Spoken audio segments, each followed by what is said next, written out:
17%. Who are they? Who the hell are the 17%? Anybody in here from the 17%? Don't raise your hand. It may be dangerous. 17, 17, 17, 17, 17, 17, 17, 17, 17, 17, 17, 17, 17, 17, 17, 17, 17, 17, 17, 17. So I think I might have been in Washington 17 times in my life. 17, 17, and 17, 17, 17, 17. 17, 17, 17, 17, 17, 17, 17, 17, 17, 17, 17, 17, 17, 17, 17, 17, 17. I spoke to him 17 minutes ago. I hung up the phone as you're coming in. 17, 17, 17, 17, 17, 17, 17, 17, 17, 17, 17, 17, 17, 17, 17, 17, 17, 17, 17, 17, 17, 17, 17, 17, 17. So you had 17 Republicans plus me. 17, 17, 17, 17, 17, 17, 17, 17, 17, 17, 17, 17, 17, 17, 17, 17, 17, 17, 17, 17, planning it for 17 years.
Activation word, Ronald McDonald. Put on notice, if you fuck around with us, if you do something bad to us, we are going to do All Patriots go. things to you that have never been done before. Go get those lights on! The calm before the storm.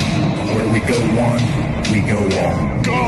Yeah! All numbers are the same. I'm coming to kill you! Slums of Rio, the homeless and hungry know the truth. Donald Trump, please save me. They have been forgotten. They have nothing. Are you enjoying the show? Refill your popcorn. You'll love this next part. They'll make America great again! Go! I'm Donald Trump, and I approve this. I think it's kind of ironic when you think about the fact that Jesus never said, "Come to me, all who are crushing it and living their best life." No. He said, "Come to me, all who are weary, and I will give you rest." My God will meet you at your darkest. My God will meet you at your lowest. And He designed it that way on purpose. So that way we realize that we need to lean on Him to fight the battles we cannot. So if you're discouraged, if you're tired or weary, do not worry. That's exactly how Jesus expected you to come to Him. I tell you what, my God is undefeated at every battle He's ever fought. So I will place my trust and my faith in Him that He will see me through.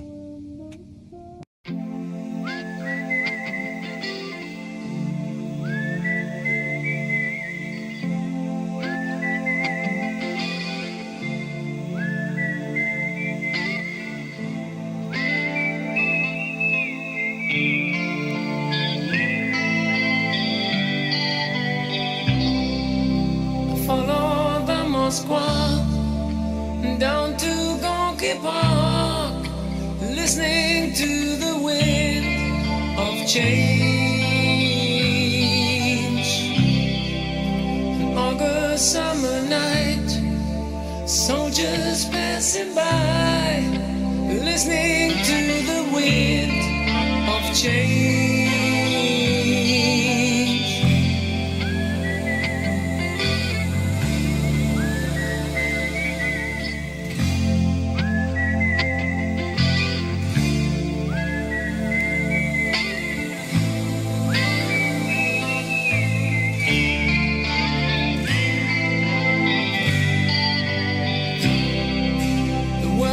Closing in.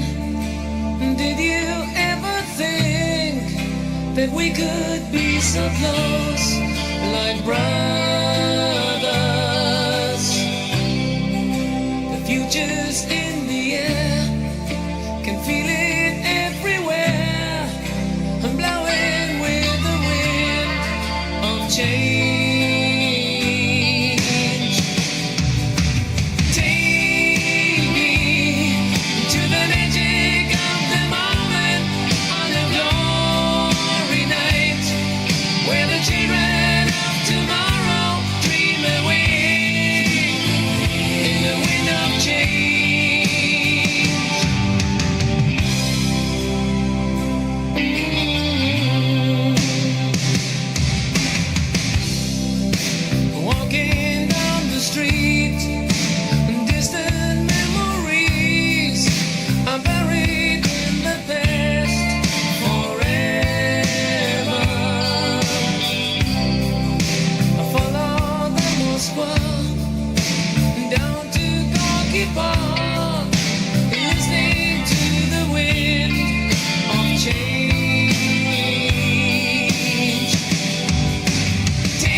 up here. You get an appreciation of our world is a beautiful place, and we do need to take care of it. Welcome to Patriot News Broadcasting, folks. I apologize for the short intro today. I'm feeling pretty under the weather today, but I wanted to go ahead and come on because there's a lot of new Wano Savan, and if I don't get to it, we're going to fall way, way behind. So let's take a look at some of these updates, and we'll go from there. Mark Zuckerberg funneled $2 billion in Facebook stock to a foundation that's bankrolling lawsuits against Trump. Silicon Valley Community Foundation has given over $4 million to protect democracy, who's taking Trump to court to stop Doge. Can't quite figure out what side Mark Zuckerberg's on there, right? Not really. The Trump administration may ban the use of food stamps for purchasing junk food, with Agricultural Secretary Brooke Rollins leading the effort alongside Robert F. Kennedy Jr. How do you guys feel about that? People don't like so much to be told what to buy, but then again, we could really fix the problem just by getting all the crap out of the food, and then they wouldn't have to worry so much. And then I don't know. Seems like the wrong place to start for Robert Kennedy and company. Was the Daytona 500 massive comms from Donald Trump? His granddaughter was wearing the ruby slippers on her feet with this rainbow on her shirt. And they say it is talking about what you would call San Francisco Gate, along with some in the Fed thing. We're going to talk about this. Apparently there's something going on with JP Morgan or banks moving gold from London to America. I've got the article somewhere. We will look at it. Obviously, we mentioned Doge is preparing to audit the gold reserve at Fort Knox. There's some senators talking about how they tried to get into Fort Knox, but they won't even allow Congress people in there. Isn't that a little odd, don't you think? And Elon Musk says it would be cool to do a live video walkthrough of Fort Knox. Yeah, wouldn't that be amazing? Do a live stream, you get in there, there's no gold in there, and people flip their shit.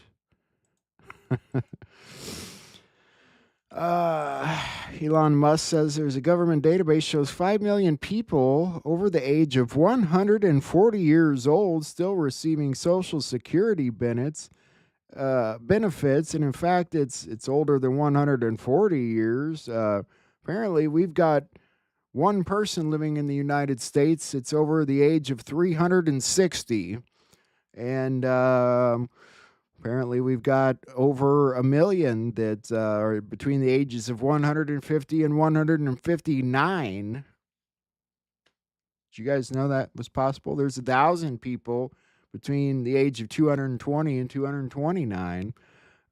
Is this goofy Social Security work, scam, launder money type thing, or do we have some really old people running around that we don't know about? I mean, those are very specific numbers. I'm afraid I don't understand. Why wouldn't you just use fake people within the normal age range of what a human can live? Why would you put people in there that age? I don't know. I don't get it. It seems like there's going to be something more to that.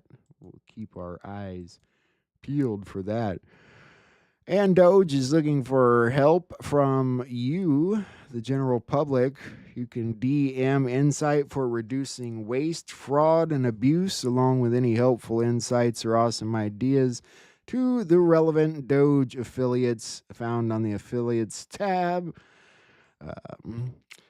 So, yeah, if you got some ideas, personally, I think they should just start auditing Congress. Seems like a good place to start. Then if they, have some funny business going on in the background, you can start booting them and booting them and booting them, and you can skip all the other heartache, right? Not that easy? No. Okay. And U.S. Special Forces are landing in Mexico to train the Marine infantry there. Not only will we be training the soldiers in Mexico how to battle the cartels, our Special Forces have been cleared to go over there and fight themselves. The Mexican Senate officially approved the deployment of U.S. Special Forces to combat the cartels. That's about time. It's about time. Donald Trump just fired more than 200 employees from FEMA. Probably a good thing. Let me see if I can find this one about the gold. The gold. We all want the gold, right? It is weird though. They're talking about moving gold around here. Where are you? Here we go. Why are U.S. banks flying gold from London to New York? The U.S. Treasury is trying to restock Fort Knox before their upcoming Doge audit. Could it be? Rumors are flying that Fort Knox gold reserve is empty, having been looted shortly after their last audit in 1974. So, is that what it's about? They're quickly trying to get some gold into the country. About 8,000 gold bars have been moved out of the Bank of England's vaults in recent months. How did they know within the past months that there would be an audit on Fort Knox when it was only mentioned in the past few days? I don't know. Something about those two stories, something doesn't match. I don't know what it is, but... So, did you guys see the other plane crash today? We're in Toronto. We just landed. Our plane crashed. It's upside down. Fire department's on site. Upside down. Everybody, most people appear to be okay. We're all getting off. Some smoke going on. It was going from Minneapolis, I think, to somewhere in Canada. It crashed in Toronto, and upon landing, flipped upside down and caught fire. As far as they've said, there's no fatalities from it, though. I've never seen a plane do something like that. How do you flip upside down upon landing? I don't understand that either. But then again, I'm not a pilot. Where do we go next? Want to see something crazy?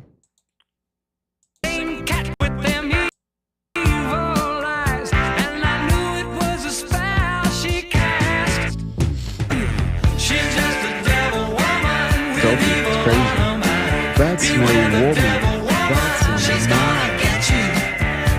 Yeah, I know they can gloss over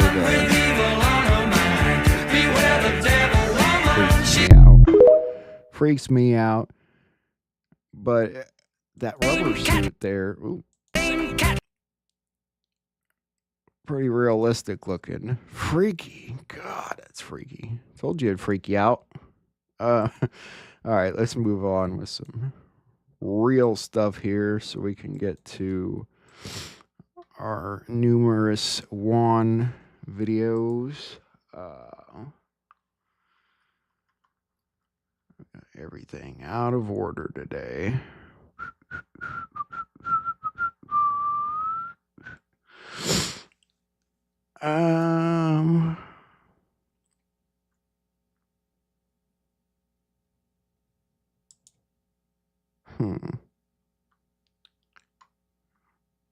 Can I find anything? All right. I did want to show you guys this little video. It's a short video about John G. Trump, that is. John Trump of the Massachusetts Institute of Technology. Dr. Trump was now retired from the company he founded, High Voltage Engineering, but he agreed to meet me at the company office the next morning. In the spring of 1943, Dr. Carl T. Compton, who was then president of MIT, asked me to go to New York and examine the effects of Nikola Tesla. These were contained in an upper floor of a warehouse somewhere in New York City. And I spent a good deal of time examining one by one the papers, the books, and various other memorials that he had accumulated. But I was particularly looking for something which would be evidence of a secret weapon, which I was reminded by the agents, the two agents who were present during the entire time, was a matter of concern to the United States.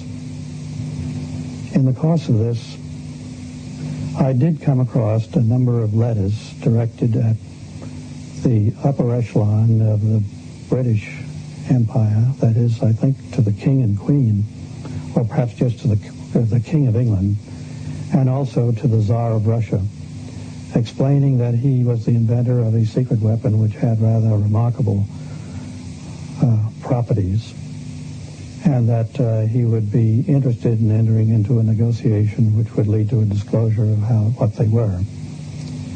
Of course, I spent a good deal of time looking through these papers, trying to find out what the nature of this secret weapon was.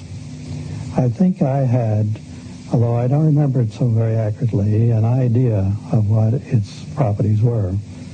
It had the capability of acting at a great distance, of being destructive to flying objects and things of that kind at a place which was remote from the source.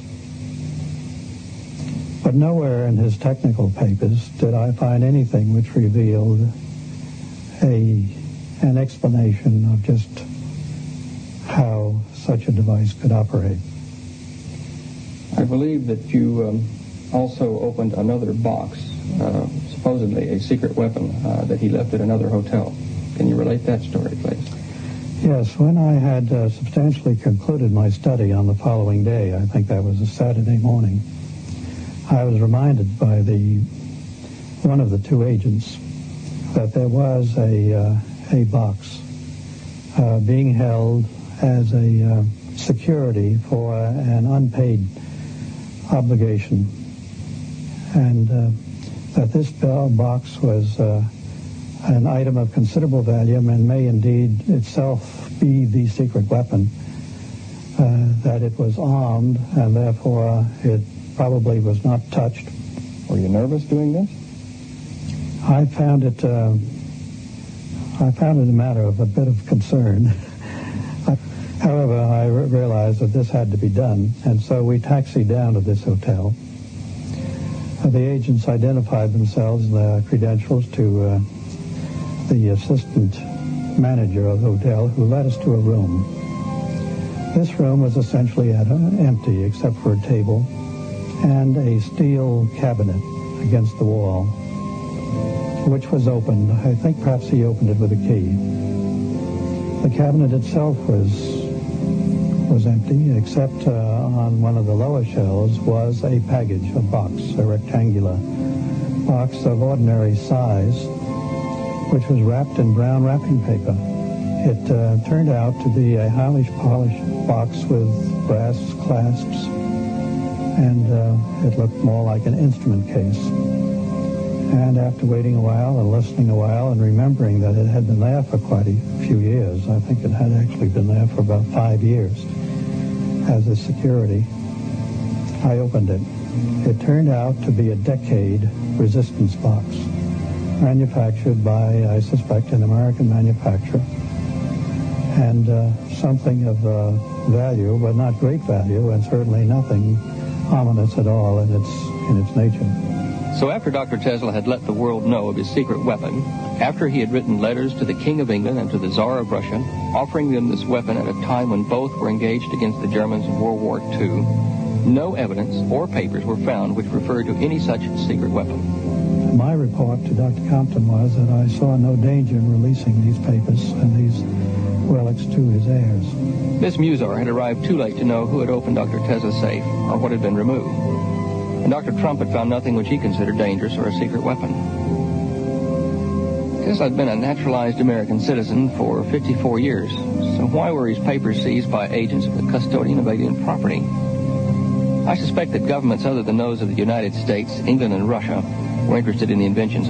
It almost sounds like John G. Trump was sent in there to spy on Tesla or to go over his inventions.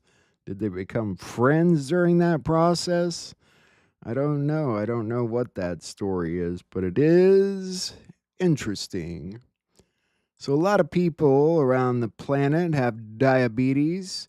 What if there was a cure? So there are reports out of China now that scientists have found a cure for diabetes, and the American pharmaceutical industry is not happy about it. There are now examples of Chinese patients receiving this experimental stem cell therapy and after about 11 weeks no longer requiring insulin, which I imagine is something that sounds amazing to people with diabetes, no longer having to poke yourself. But it doesn't sound amazing to giant American pharmaceutical companies like Eli Lilly, who currently dominate the insulin market and use it to make billions of dollars. And this has been very controversial as they've regularly increased the price of insulin, knowing that it's a necessary commodity that people with diabetes need to survive. And this is extra disgusting because the inventor of insulin, Frederick Banting, originally sold a patent for $1, saying that insulin doesn't belong to me, it belongs to the world. And if people can be cured of diabetes so they no longer need insulin, obviously that would really cut into the demand for this product and cut into their profits. And here we see the contradictory nature of the for-profit American healthcare system. Innovation and advancements in medical technology are actually disincentivized if they have the potential to cure the patient and make it so they're no longer a repeat customer for the pharmaceutical industry. So much for capitalism promoting innovation and socialism destroying it. In reality, it's the opposite.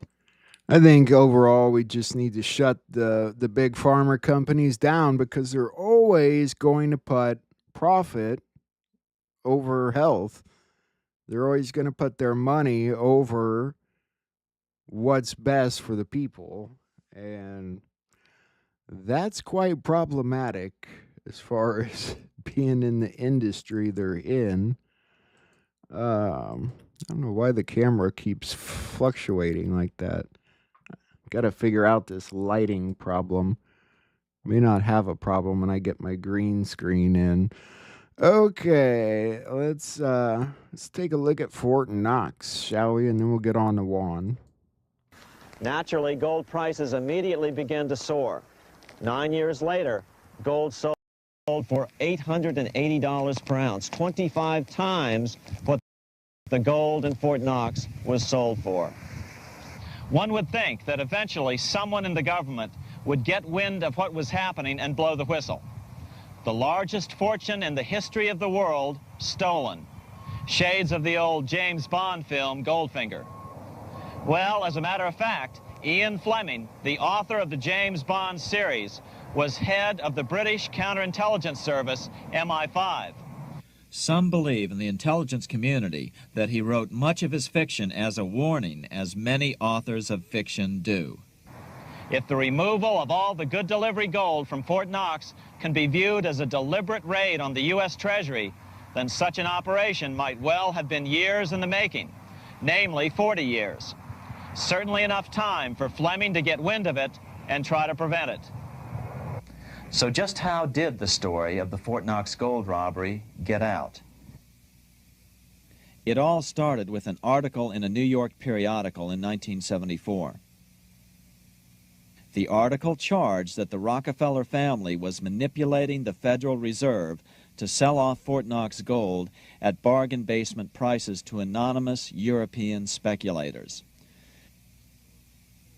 3 days later, the anonymous source of the story, Louise Auchincloss Boyer, mysteriously fell to her death from the window of her 10th floor apartment in New York. How would Mrs. Boyer have known of the Rockefeller connection to the Fort Knox gold heist? She was the longtime secretary of Nelson Rockefeller. For the next 14 years, this man, Ed Durrell, a wealthy Ohio industrialist, devoted himself to a quest for the truth concerning the Fort Knox gold. He wrote thousands of letters to over 1,000 government and banking officials, trying to find out how much gold was really left and where the rest of it had gone. Edith Roosevelt, the granddaughter of President Teddy Roosevelt, questioned the actions of the government in a March 1975 edition of the New Hampshire Sunday News. Allegations of missing gold from our Fort Knox vaults are being widely discussed in European financial circles. But what is puzzling is that the administration is not hastening to demonstrate conclusively that there is no cause for concern over our gold treasure, if indeed it is in a position to do so. Unfortunately, Ed Durrell never did accomplish his primary goal, a full audit of the gold reserves in Fort Knox. It's incredible that the world's greatest treasure has had little accounting or auditing. This gold belonged to the American people, not the Federal Reserve and their foreign owners. One thing is certain, the government could blow all of this speculation away in a few days with a well-publicized audit under the searing lights of media cameras. It has chosen not to do so. One must conclude that they are afraid of the truth such an audit would reveal. What is the government so afraid of? Here's the answer. When President Ronald Reagan took office in 1981, his conservative friends urged him to study the feasibility of returning to a gold standard as the only way to curb government spending. It sounded like a reasonable alternative, so President Reagan appointed a group of men called the Gold Commission to study the situation and report back to Congress. What Reagan's Gold Commission reported back to Congress in 1982 was the following shocking revelation concerning gold. The U.S. Treasury owned no gold at all. All the gold that was left in Fort Knox was now owned by the Federal Reserve, a group of private bankers, as collateral against the national debt. The truth of the matter is that never before has so much money been stolen from the hands of the general public and put into the hands of a small group of private investors, the money changers. Yeah, so the Federal Reserve steals the gold, and then days later, Nelson Rockefeller's secretary dives out her window. Messed up, isn't it? So, where's it all now? Are they trying to bring it back? I don't know. I don't know what the story is. We're going to find out, though. That's what what Elon is for. He put up a post today that cracked me up. It said, if I ever am involved in a scandal, call it Elongate. Elongate? Get it? Elongate? I thought it was funny. All right, guys. Anyway, get ready to listen in and listen up. We're going to put on Juan. I think Ricardo Bozzi's in this episode, too, so it's going to be exciting. Apologies for the short show. Again, I haven't felt great at all today, so let's go ahead and jump into it and learn something, shall we? Watch it so they don't, and they have no clue what's going on.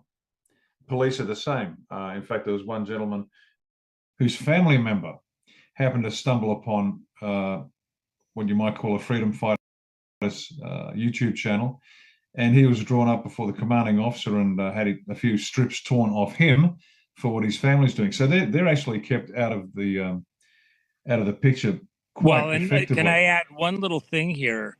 Canada and Australia are unique within the Commonwealth system in that your soldiers are generally first in. And so they're the cannon fodder for conflicts before you commit forces from other locations. That's why you have, these amazing Canadian sniper teams and then tracking teams out of Australia. So that is not wearing well as this becomes more widely understood. And it is this whole war theme is part of what Trump himself is attacking. This idea of perpetual wars, gaining nothing, just killing off our best and brightest, the youth, expending huge sums of money for no actual real gain of any importance or value or righteous causes many of the times. So anyway, I hand it back to you, but I thought I'd just mention that. No, that's useful because there's a book called The Report from Iron Mountain, which is a result of a small group of luminaries deciding what should be happening with war, for example. And they came to the conclusion that perpetual war is necessary to keep the economies running, quite apart from, as you say, any moral imperative, that the peace dividend that's supposed to come from periods of non-war isn't real. And to keep the machine grinding forward, you've got to keep doing this stuff. Otherwise, the economy will collapse. And this is a formal report. You can look up, the people can look up that book for themselves, Report from Iron Mountain. It's not sobering reading. It's very astute and accurate in parts and sad at the same time, if that makes sense. The future alliance you touched upon between the Anglophone countries, particularly this group of countries, which it's almost like they were put there on purpose for the future. Canada and Greenland up north, and Australia down south. And what I like about that is, it's a very attractive option for us, looking with cold, realistic eyes into the future. You couldn't set up a better strategic alliance across the globe to keep check on everything. Australia, we're beautifully placed to cover both the Indian Ocean, the Pacific Ocean, Indo-Pacific region. That'll be ours in time with a lot of help from the US. We're looking forward to that. Its geostrategic location and its proximity to Antarctica. Again, I'm not going to go into the detail about why, but people can look that up and realize, my goodness me, there are more things at stake than the gas and oil fields in East Timor. There's a big lot of stuff going on that you haven't been told about, but hopefully you will. And by the way, one quick thing, much of what's going on the planet is not, it's like a chess game. There's moves you make that are obvious, but sometimes the most important moves on the board are the moves you don't make by keeping certain things in reserve for later in the game. Certain areas of the board blocked off or walled off simply so that you have them available as the game progresses. And remember, this isn't game of chess in 2D or even 3D or 4D, it's in 5D. There are multiple boards in play, and pieces can pop in and out of sight that you don't see, but the players at higher levels see all of those boards. So when you talk about nations in reserve, resources held in reserves, this is, almost Luciferian levels because it's multi-generational. We're only seeing the generation within we're in and some of the past. These people are playing for the future. One of the movies that is actually very, actually tells the truth in plain sight is the movie Chinatown with Jack Nicholson. And again, at a key moment, he asks this wealthy person, "Why are you doing this? What do you have that you're gonna get from doing this that you don't already have? You can buy anything. You own everything. What is it you want?" And the man says, the future, Mr. Getz. Is it for him or for someone else, even his own family? There's a certain type of greed, even lost souls that think that they, in the Bible, it says, what gaineth a man if he gains the world and loses his soul? But some people have made that kind of a deal. It's alien to most populations, but you have to realize, no, there are people that we are fighting who literally have sold their souls, and they're thinking in terms that aren't even human. They're literally Luciferian. They're parts and pieces in a much longer term, broader objective, holding resources in reserve for 10, 20 generations for some other part of the plan. That's something beyond just the natural human spirit. So anyway, I hand it back to you, but I thought I'd just add that in there. I think it's an important way that you have to look at this. The people we're fighting aren't thinking normally the way that most people think. And even when they think intergenerational, it's not for good, it's not for health, it's not beautiful. They have some kind of a greed and a literally service to the devil himself kind of a mentality, even to wipe out whole blocks of populations just because they're not of the same bloodline. And that's the way that these people we're opposing think. So. Yeah, that's exactly right. You've got to know your enemy, and knowing your enemy, I mean, everyone quotes it, but nobody does it. Once you know the enemy, you're good to go. And as a level below that, which the Americans have a very specific experience of, and that was the creation of the Marines as a result of the Muslim traders in the Med who kept attacking American shipping. And your famous anti-war president, Thomas Jefferson, established the Marines because the US shipping kept getting attacked. And they sent, I think it was Ben Franklin, they sent him across to negotiate, and he had being a reasonable man, he had a very diplomatic and judicious approach to the relationship, the relationship between the two groups. And everything seemed to be always going very well. They were always met with due courtesy, cups of tea, agreements, and then straight after the Islamic pirates would be attacking the shipping again. And eventually, out of frustration, I think it was Ben Franklin said, "I don't understand. Why are you doing this?" He said, "Well, because we're allowed to. You are nothing to us." And understanding the mentality of your adversary is absolutely key. That's one of the most challenging aspects, again, for Australians, maybe globally, I don't know, but for Australians, because they cannot conceive of the evil and depravity that's being visited upon them. And the statement I used to say in the early days, and I hear it a lot now, "I can't believe one human would do that to another." Yes, you're right. They wouldn't. And so you've got these different layers, these useful idiots in the Islamic world that will follow their warlord. And I know people want to be the great unifiers in history and the great bring everybody together. I've got a different remit. I've got to kick ass and take names and make sure we build a decent nation up again. And so my views are quite strong, and there's good cause for it. And I can argue the philosophical case for it if you wish, but I'll do that another time. But this future alliance is key and critical. The good thing about the Australians is, and we're very different to the US. I mean, we don't sound the same. We're just really different people. We sort of speak the same language. As Churchill said, we're two nations divided by a common language, which is very witty, but we are very different. And I have a personal loathing for Plato's noble lie, where the leadership can lie to the people because they're stupid and will do what's best for you. And I can understand the need for deception. I get it. I'm a military officer. It's part of war. I get it. But eventually it becomes de rigueur. It becomes the way you do stuff. It becomes normal. Keep lying and never tell the truth ever. In fact, never even aim for the truth at any point. Just keep lying and you'll end up like every other totalitarian ideology on the planet. And so my view has always been this. We're going to tell the truth. You know, the bitterest truth is better than the sweetest lie. Now, I understand the need for deception. Just so we're clear, we're playing big games here with big toys and big boys. This isn't stupid. But I've been very upfront with the Australian people, whether they like it or not, I don't much care, in the sense that I've painted the picture where we are incapable of governing ourselves, whether we like it or not. And we've got all the common law people shaking their fist at me.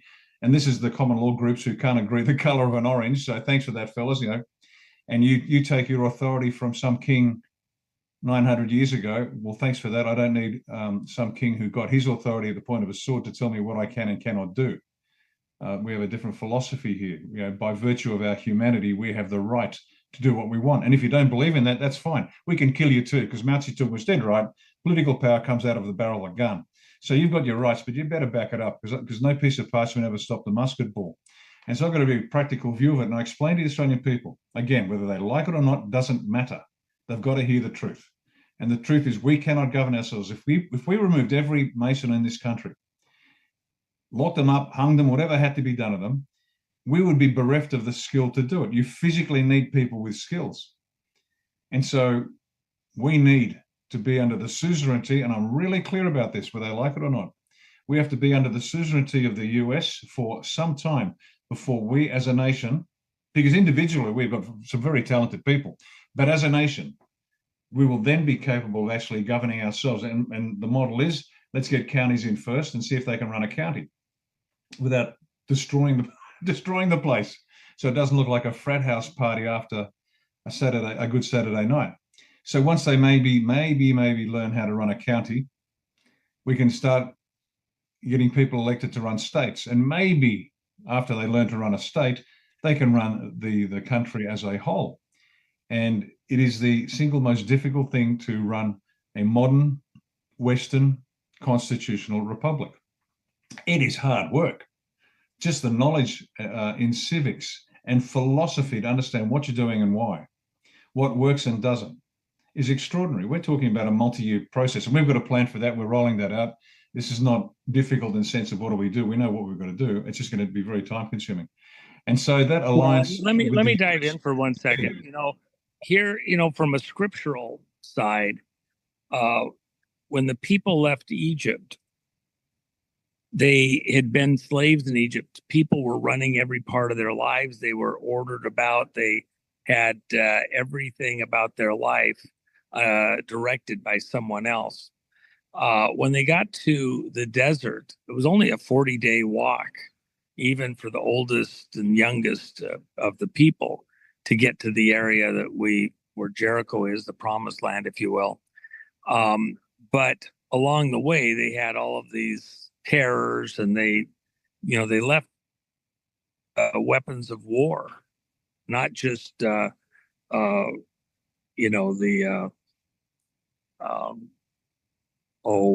gold and like that, and the precious stuff. They left with weapons, but they didn't know how to use them. And in fact, they all died in the desert, all of the adults, because they wouldn't go in and take the land. They sent spies in the land, found out there was giants, and they got scared. And so they wandered in the desert for 40 years. No, over the age of 20, when they left Egypt, other than Joshua and Caleb, the two spies that came back with a good report, everyone else died out in the desert.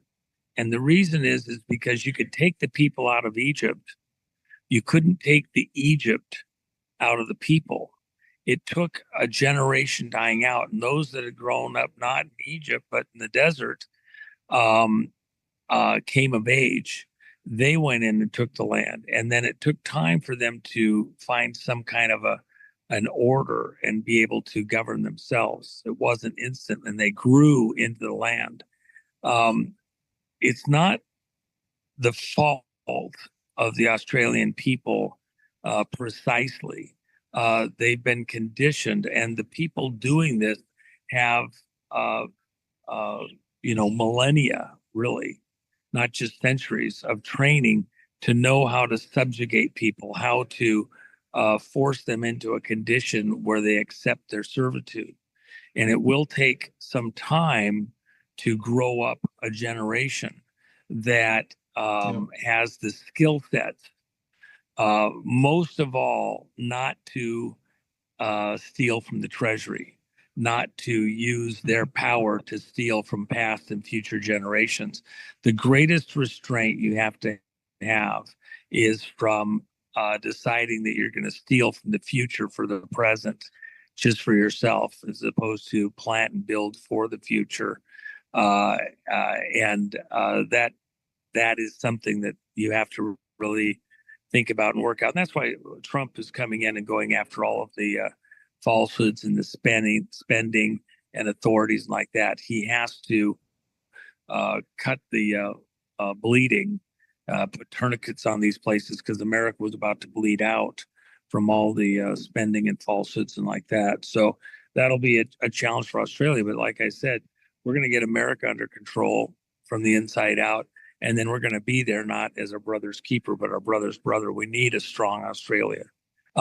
We need to be able to work together and for both of our peoples. And that's exactly what America is going to do. Yeah, I'm looking forward to it. I've lived and worked with any number of militaries overseas. And one of the greatest privileges has been working with the US with the special forces, and even just visiting warships and bases. It's an extraordinary insight into the US military. And it used to frustrate me quite a bit when people who had no experience with the US military would gob off at dinner table conversations.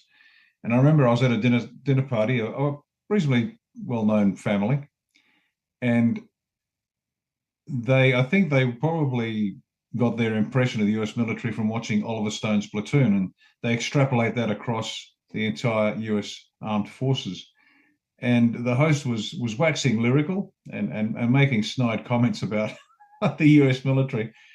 And as a guest, you bite your tongue. It's not my place to shut down the host of a dinner party.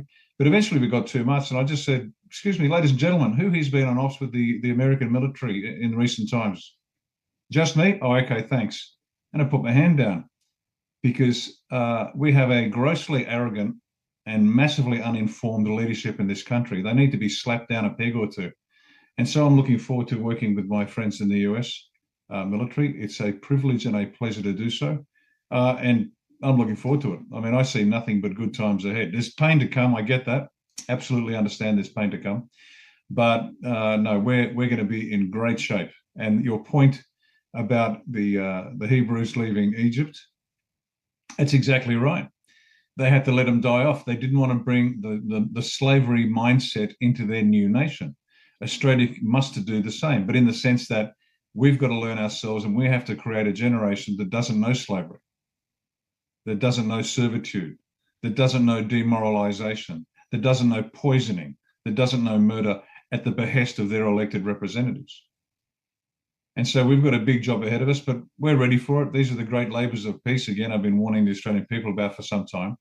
It's not as exciting as the tribulations of war, but it's that digging the deep foundation for the building, so we know that we're going to be making it well into the future for our children and grandchildren.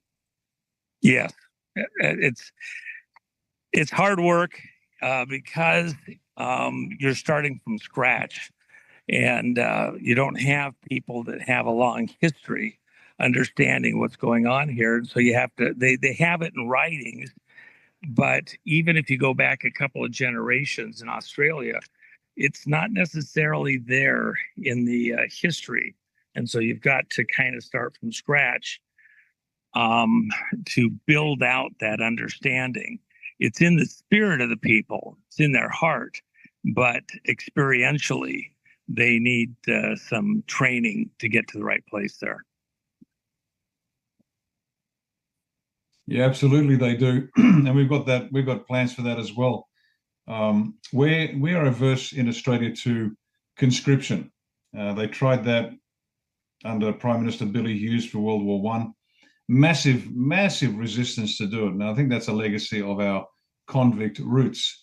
But still, it's just not popular here. But on the other hand, what we're going to do is we're going to make service in the armed forces so attractive that mum and dad are going to get their boys and girls and say, get in there, do your 7 years, get a trade, get some education, pick up your acre of land and start setting up your family, because that's the way we're going to do it. We're going to repopulate the rural areas, which have been progressively stripped of their people, much like everywhere else in the planet, rather, because they want these 15-minute cities. Well, we're doing the absolute reverse. We're going to make sure there's employment, infrastructure, whatever you need, and start repopulating the countryside, so it is more difficult on a practical level to coerce the entire Australian population. If you look at I think it's nearly 27 million people on the land mass, almost the same size as continental US, and that 27 million is concentrated into 4 or 5 major tiny pockets.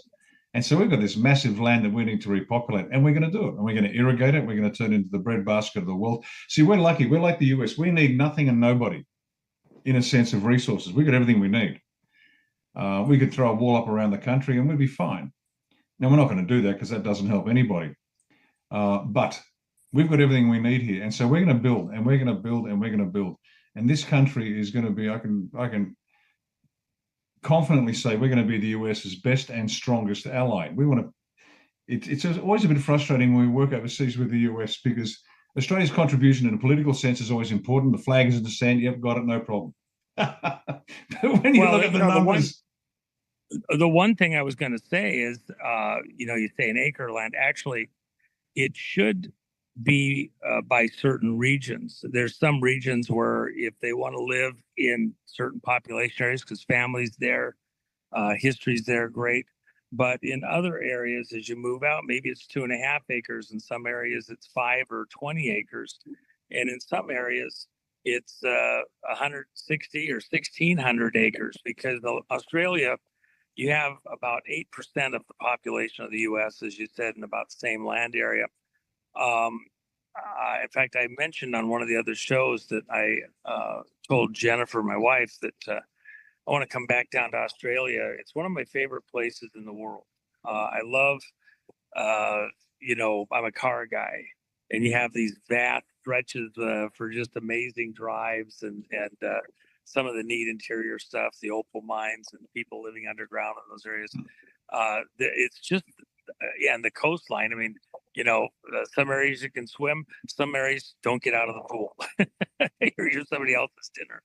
But it's just this amazing place that you want to encourage the population to spread out, make room for each other, and grow these things and hit those resources. The other day you had a discovery of the largest iron ore mine in the world in an area that already has quite a bit of iron. But I think that moves Australia into first place in the world, for steel production, the ore for steel production, the building blocks of civilization, modern civilization.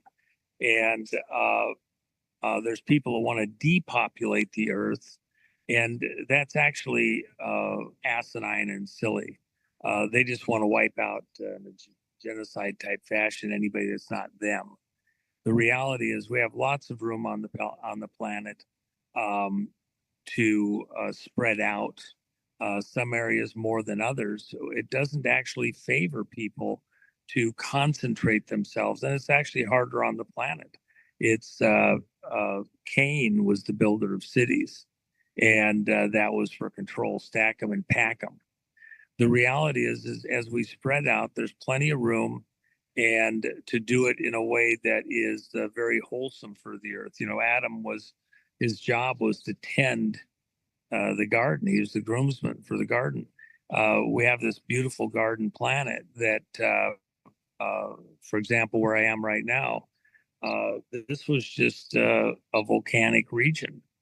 And people came in and artificially built a paradise here and, put in the gardens and the palm trees and all the plants and everything, the infrastructure to enjoy this. You have plenty of room in Australia to build many, many, many more pockets of, industrialization, of technology, farming, and other things. And by the way, even though most of the launches are done in the northern hemisphere, Australia, especially with new technology that's really here now but not widely used, if you're not looking at a militarized version of space access, Australia is an amazing place for the build out that's going to come into extending the population out over the earth, not just on the earth. And you can do it with chemical rockets and from a militarized standpoint, you can do it from Australia very well. But the reality is that from a resources standpoint, the use of some of these mining resources, etc., for the build out on the space side makes as much or more sense from Australia than almost any other region of the world. And so, you haven't even begun to tap that particular resource. And, it's exactly where the next generation should go. Don't fight the last war, fight the next war. And it's not going to be war people versus people, but us to take command and control of the resources that we have in a very judicious way, and then go further. The biblical promise was that Abraham would have a offspring, a heritage, a blessing of children that would be as the sands of the seashore for number, and as the stars in the heaven for number, an earthly and a spiritual seed, but also a physical seed going out and populating the region around the earth and this whole solar system and beyond. We have a future that's different than most of these people are thinking. They're trying to own and control little plots of land and to hold us in a little place in their 15-minute cities and their 200 square foot apartments.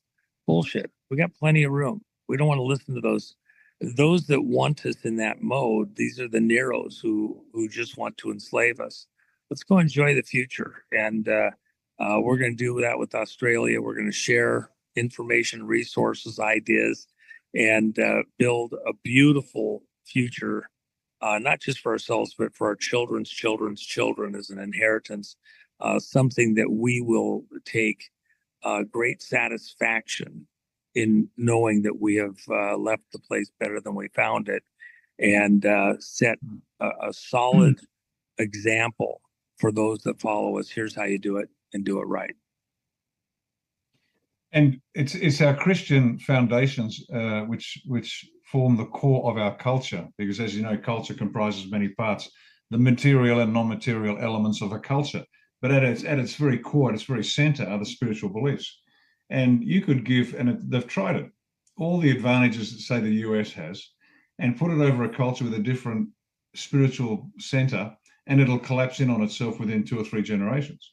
That's right. It's only that Christian foundation that drives that we know we are building on rock. We're not building on sand. We will build alongside the US and Canada and New Zealand.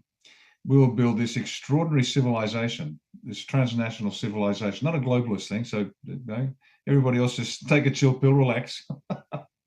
But it's going to be an extraordinary place simply because the Christian foundations upon we would build this. It's going to be extraordinary. We are going to be attracting people from around the world to come here, and that's great. We're more than happy with that. Just a warning. If you ask, are any sharks in the water, and somebody says no, the reason for that is the crocodiles got them all. So just be very, very careful when you go swimming in Oz. Everything here wants to kill you, including the women. So gentlemen, be careful. But you're welcome. Just be careful. Yeah. Fortunately, I'll bring my own wife with me, so I'm covered in that. And then the only other thing Australia has that I really want to bring home is you have some really great hot rods down there, and they're so unique because you have these long stretches that you have to drive. The engines that you use, the raw materials, are actually very robust, and we have much comparatively more dainty cars in many places because they're driving on very refined roads and modest weather conditions, etc. But down there, you got long stretches that you have to drive a little bit higher speed, and then you got to maintain. Things can't warp and twist just because they're getting hard duty. So it's you got a few cars down there actually. I like some of the wagons you guys and the trucks and like that. They have a fun, unique look to them. So I've got cars from all over the world, but I might come down and find one and drag it home just for fun. And I just it's one of the fun things that I enjoy. And Australian mechanics, they're just it's a different mentality than some of the stuff we have here in the States. And so we got to really raise our game here from the American side if we have to compete with you Aussies, because you think different. Yeah.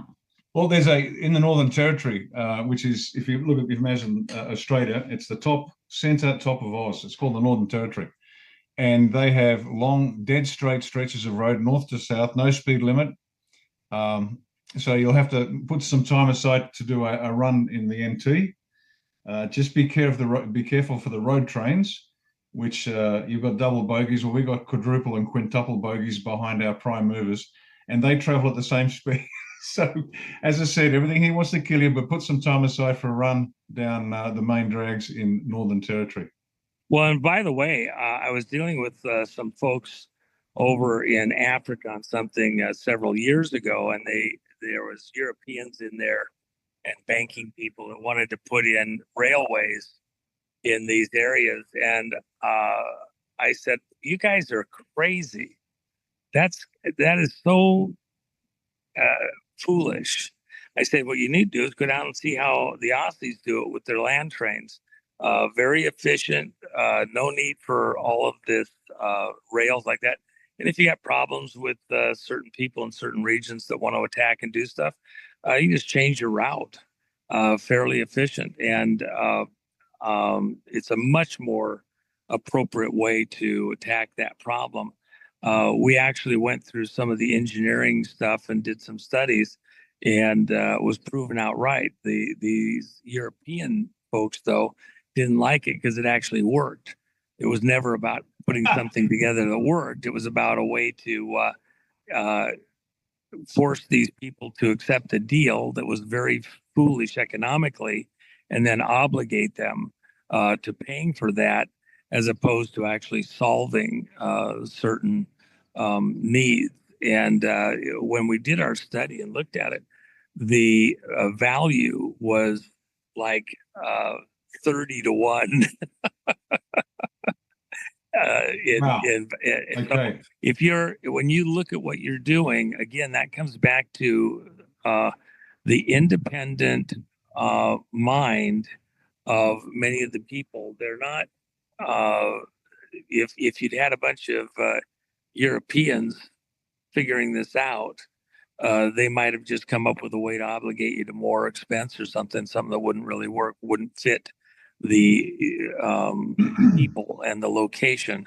And my experience there in Australia is that actually the government's not in step with the people, and it's because they're listening to other siren songs from other places in the world. You guys really should be far, far wealthier and with far, far, far less or next to zero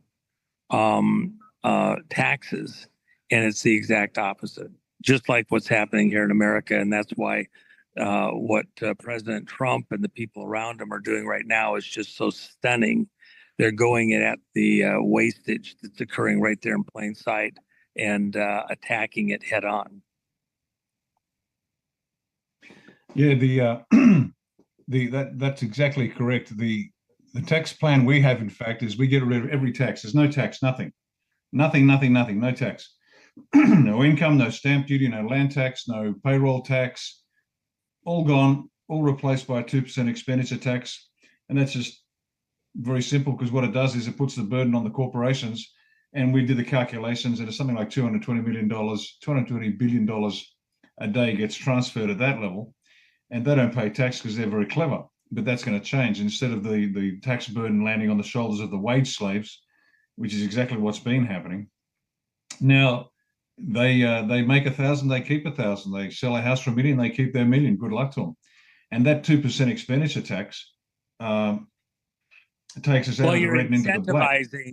You're incentivizing people that they get to keep that which they've worked for and earned. Their own life energy is for their benefit. The way the system's been working is that your life energy is being sucked out of you. These people are like parasites. And so you exist for their purposes. And the body politic in many nations is infested with these parasitic entities, these people. And you can have parasites. Everybody has parasites up to a certain level.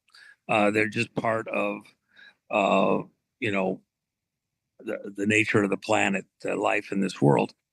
But you have to keep them under control. And so by your diet, certain things you take, if you're eating raw fish and sushi and like that, you must have the wasabi. You must have the ferments that kill parasites and keep them in check, and it doesn't favor them, getting a foothold in your physical body readily. That's why you have kimchi in Korea. That's why you have sauerkraut in Germany. You have these ferments, kefir. Kefir, whole wars were fought over the technology of kefir ferments in milk because it stopped certain types of plagues. And so understanding that now you go to the body politic within the nation state, there must continuously be an environment, a bio zone within your body that doesn't favor these parasites coming into control or load. And so when the load on the body becomes too great, the parasitic load, your immune system starts shutting down. And on the body of the parasites, they actually feed bacterial blooms. So you imagine, say, in the stomach lining, there might be so many square inches of stomach lining. But when you add parasites, their mouths on there, and then their elongated bodies, these worms, you might increase the surface area through the gut by 100 times just with the surface area on the parasites. And they have bacteria that reside on that membrane, their skin. As parasites feed and take the nutrients and the proteins out of your body, they excrete as waste the sugars, and the bacteria live on these sugars. And so oftentimes these sugars will get the bacteria having huge blooms. And what the bacteria excrete is histamine. And histamine is very inflammatory. And so if you have parasites in the lungs, which is very common, most often from birds or like household pets, cats, dogs, things like that, you'll get parasites in the lungs, and they'll have bacteria on them. So one of the young men that I was helping decades and decades ago, he's in his 40s now, when he was still in grade school, early in grade school, he had to use the respirator, and had since he was very, very little, because he would get attacks just from walking or climbing stairs. I felt it had been misdiagnosed. They told him for the rest of his life he's just going to have to be on an inhaler. And I had other doctors look at him and check for parasites. And sure enough, he had huge parasitic population in his lungs. He was treated for that. And within a month, weeks, he didn't need inhalers anymore. Within a month or two, he was back to normal and went on to compete in bicycle races and all sorts of things as a young man, and had an entirely different life because the parasites had been cleared out of his lungs. Because what do you take when you take an inhaler? It's an antihistamine. It wasn't the parasites directly that was the problem, it was the bacteria on the parasites excreting histamine whenever he was exerting. So if his blood pressure's up, if his heart rate's up, the parasites are feeding more heavily in the lungs, and they're excreting within just a couple of minutes histamines that would inflame his lungs and his esophagus and his airways, and he couldn't breathe.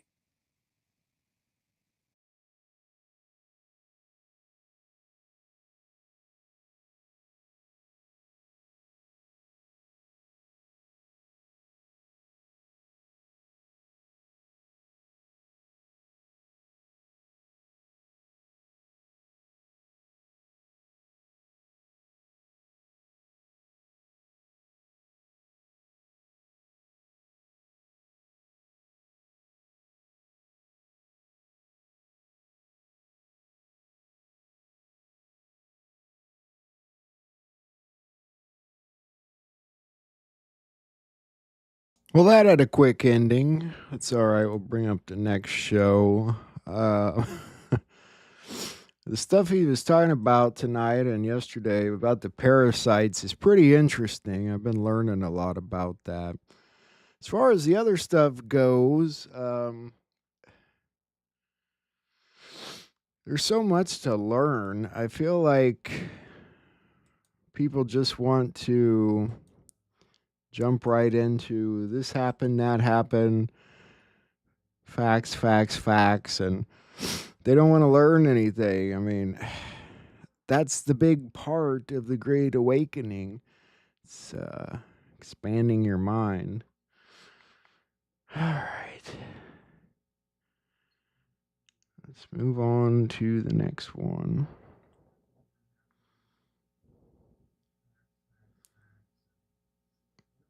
Or actually, there might be a part 2. Who I can tell you is sincere, genuine. I've had time that I've got to spend with him for days on end. Had a personal meeting with him on Truth Tour. You would all remember that. He sent the F-16s over or helped coordinate. It looks like we might have watched part 2 first. So now we're watching part 1. I don't... that when we were in Cheyenne, Wyoming at the Kiwanis Community Center, and then C-130 Hercs, and then 5 hours of Black Hawk helicopters hanging out as we did that on September 27, 2022, which happened to also coincide with Michael Jaco's birthday when he was in Florida at the time. I'm once again joined by the amazing, whom I have always recognized as the de facto commander-in-chief of Australia, national leader, Australia One Party now, but former retired Lieutenant Colonel, Australia SAS, 24 years Spec Ops, Ricardo Bosi, an absolute legend in the truth community. And Rick and I have conducted a number of shows together. He's an absolute force of nature. If you haven't had an opportunity to meet him, I think this is going to be completely dynamic. And we're going to cover a number of topics here relevant to Americans, Australians, Canadians, and all of you patriots that are focusing on peace, love, harmony, and justice across the planet right now. As Major General Valley and I were chatting just before I came on here, this again is the man who co-drafted America First papers, and he has stated all Canadians are Americans for good reason. He's literally calling we're watching Operation Steamroll. And he said, I'm just making it up. And I mean, he co-drafted America First. He helped arrange a meeting for President Putin and President Trump to meet each other and do the famous handover of the soccer ball. But this is a man who said it's really time to enjoy what's happening right now, but we still have to stand up.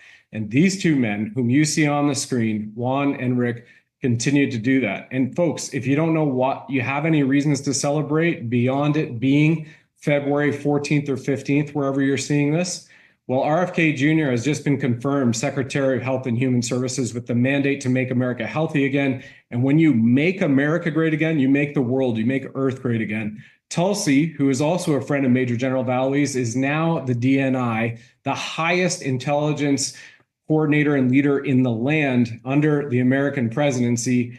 And President Donald John Trump just announced great deals with Japan, a major deal with India yesterday with the Prime Minister at the White House of India. He even referenced Australia as part of securing the promise of prosperity in the Indo-Pacific theater region. We are just moments away, it could be days or weeks, from the release of the JFK, RFK, and MLK Jr. assassination files, possibly part of that, the 9/11 and Gulf of Tonkin incidents, and possibly the assassination, which I believe was ordered on JFK Jr. by the Clintons, the deep state. So, well, Juan called me on December 26th. I want to thank Tracy Joe for the connection on this, who had said to me, Brad, we're going to take New Zealand, take Australia, welcome Canada back into America, and we're going to buy Greenland. This will be a large premise of our conversation here, dear souls, the 51st state. Now, remember, when Juan and I were together on the Truth Tour, now remember, he was attending the Truth Tour, right, as the special guest speaker, the draw. I was just a little Canadian Brad. But he told and declared to all of us that he has most access to Trump aside from Scavino. So once again, ladies and gentlemen, I witnessed for days this man, with his zeal, absolutely with sincerity, give bear hugs or wonderful handshakes with a glint in his eye to every single individual who attended Truth Tour. And he went nonstop. And today he joins us in Hawaii with 2 feet that he's never put into the Hawaiian sand. He's been there for 2 weeks working hard. And maybe Australia is going to be a temporary territory. Putin says that Europe's now going to bow to DJT. You know, Ukrainians and Switzerland are spending American taxpayer money, according to Tuck Carlson. We've got dues and chemtrails still happening. Nuremberg justice might be happening very soon in Gitmo. And there's a POW flag flown at the White House lawn right now that Scavino just posted right before we came over here. So, gentlemen, what I would like to do is, Juan, it's your first time on the show. Before we go to you two giving proper introductions of yourselves, Juan, would you mind leading us off in a prayer? That's typically how we do this on the show. When Rick is on, there are a few times I've actually forgotten to ask, but for this one, most definitely, sir, and your patriotism and your service, would you mind leading all of us in our audiences off with prayer? Sure, and I wouldn't put myself in the same category as Scavino. I think he's, probably, he's probably sharing suits with Trump because they travel so much together and like that. So he's in a whole nother zip code. But I was just re-quoting you. I was re-quoting you. Have the most access to Trump behind Scavino. That was your well, quote. I don't know if I said that. It might be okay. That might have been that week or something. I don't know. Certainly, I think for the week. Right on. Right on. Yeah. All right. But let me say a prayer with everyone. And Thank you. By the way, before I say that,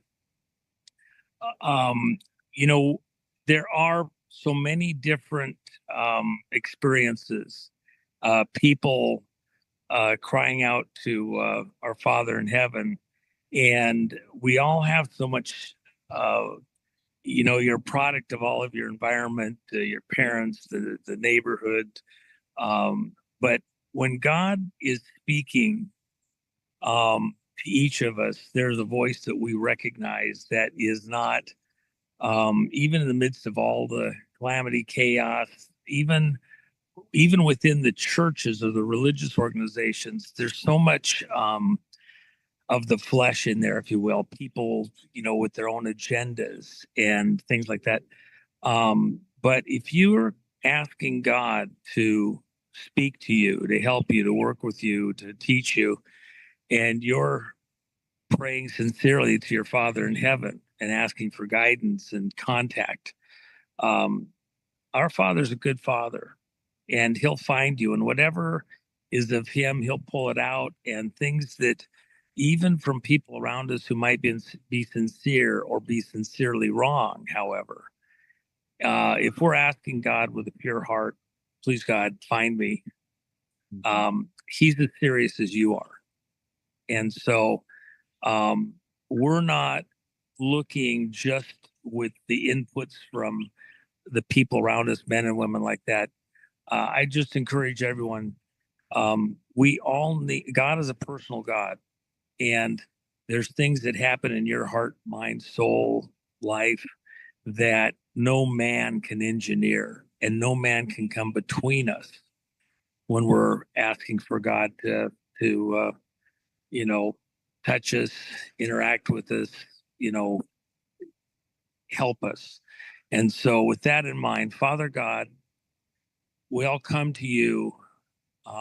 There's so many cares of this world. There's so much that the tumult, personal things, whether it's the ability to put food on the table or pay the bills or take care of your children or parents, health issues. There's so many cares in this world, and we need help with all of those. But most of all, this place is a conditioning training zone. We're in the school of the Holy Spirit. Father God, we pray for each one of us that you would deal with the issues today that are important to you in our lives, and that you would bring us closer to you, and that you would give us your provision, that which we need today in every category of our lives: health, clarity of mind, understanding of the purpose why you brought us here.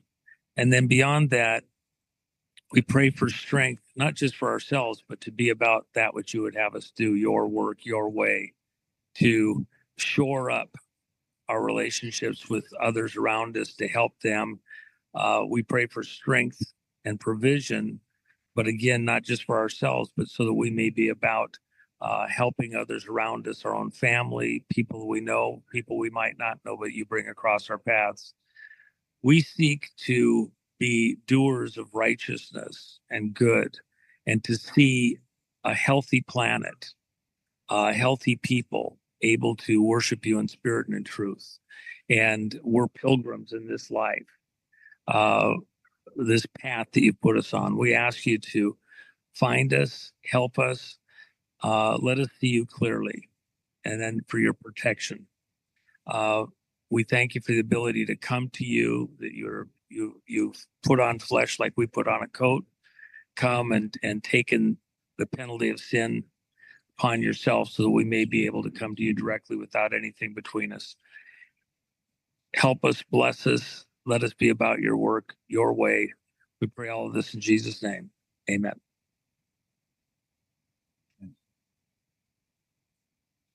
Thank you, sir. And for those in Australia and some in the Sovereign Soul Show, Juan, just go ahead and please introduce yourself, and we'll turn it over to Rick for his introduction. Well, I mean, I probably a lot of the people have heard some of my conversations like that. The short version is that I did do some unusual work several decades ago, helped to take down the Soviet Union on the ruble and other things, worked in the drug wars in South America. So I've got a bit of a history. I don't get into it too much, but now at this point in time, looking at what's going on in the world, so much of it is, if you're looking only at the surface, you're missing the vast majority of what's happening. There's things happening behind the scenes to try and control us, manipulate us out across the planet, because you have certain groups, certain bloodlines who literally want to take over the earth. It goes back to the garden with the devil himself, if you want to get right down to good versus evil. And so we can't be naive about what's going on. In fact, I was mentioning a few minutes ago, on March 1st, we're inviting hosts all over the world to live stream with us and some of the experts to join us concerning from Maui here, the Lahaina fire, which clearly involved the use of military weapons. These weren't from some university or private corporation or something like that. These are military weapons that were used to destroy Lahaina for some other purpose. And there was planning beforehand, getting ready to build Lahaina in some different way that suited some globalist agenda, proof of concept. But it's not unique to Maui. We've seen fires like this in the Paradise fires and the Palisades fires in California, where somebody wanted to put in a high-speed railway, it looks like, and to reinvent that whole region, some of the most valuable land in the world. We've seen similar activities where some of these lithium mines were applying for permits, and suddenly there's huge fires following the outline of the permitted area in various parts of the world, Canada, Brazil, portions of Africa and the rest of South America, and then also into Australia. So who's behind this? You can't go to a governor or to, here in the United States, the FBI or some group like that. They don't have the tools to investigate these types of crimes. These are acts of war. These are military weapons being used against civilian populations and killing thousands and thousands and stealing and destroying their property. And so in order to attack this, we're going to have literally military tools applied to the investigations. And because it's a nation state level type of attack, weapons of war are being engaged. I believe that the only way we're going to get to the right end on this is just like President Trump releasing the JFK files. And he also promised before he took office the first term that before he was done, we would know exactly who brought down the Twin Towers and other similar things. We have a problem with a particular group here in the United States called Senior Executive Service. They're the shadow government. We have other branches of that with Serco out of Great Britain, and other agencies that are related, including all of these intelligence agencies who's are using dark money in some type of a collusion to take over nation states. And in fact, one of the things that is happening right now, we have the engineers who stole the 2020 election here in America.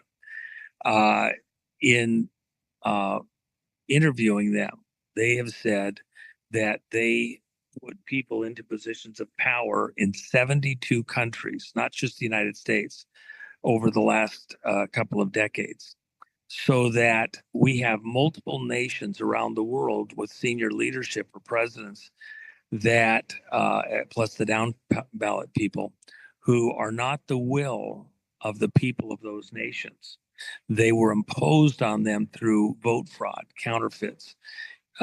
These are people that in some prior time may have counterfeited, paper money, fiat money, but now they counterfeit ballots because they're worth more than the paper money to have control in reshaping the world. And in their own realm, these people are possessed by the same spirit that possessed Nero, who burned down Rome so that he could reinvent it and reshape it with his image, and to wipe out the memory of all the prior Caesars so that the only person that would remain would be Nero. And then the spirits, the high priests, the advisors in Nero's ear, just like the devil himself in Cain's ear there in the garden. If you murder, if you destroy, if you take out all these things, then you can own the future. You can own the world. And that's what we're fighting here. So I want to include the attacks that have occurred in Australia and in Canada when we talk about what happened here in Maui on March 1st in about 2 weeks. And I hope you'll all join us on that. And I'd love to have you guys live stream that broader broadcast here and have you join us to give your perspectives from Canada, Australia. And by the way, in the future, the way that this is rolling out, as I've said numerous times to numerous audiences for several decades, the alignment of the United States with Canada and with Australia and New Zealand and now Greenland is so important because we have very co-joined interests. In fact, even Russia is a natural ally of all of these countries, including the U.S.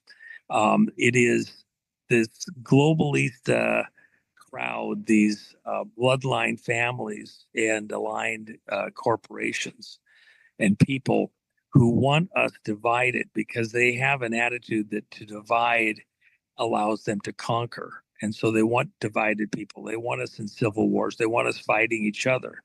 And then it makes us easy prey for them. We're going the other direction. And as we make America great again, it's not to the exclusivity and benefit only of America. In fact, as we regain our strength and our health, as Robert Kennedy was just voted in to be our new Health and Human Services Director, we'll get America healthy again.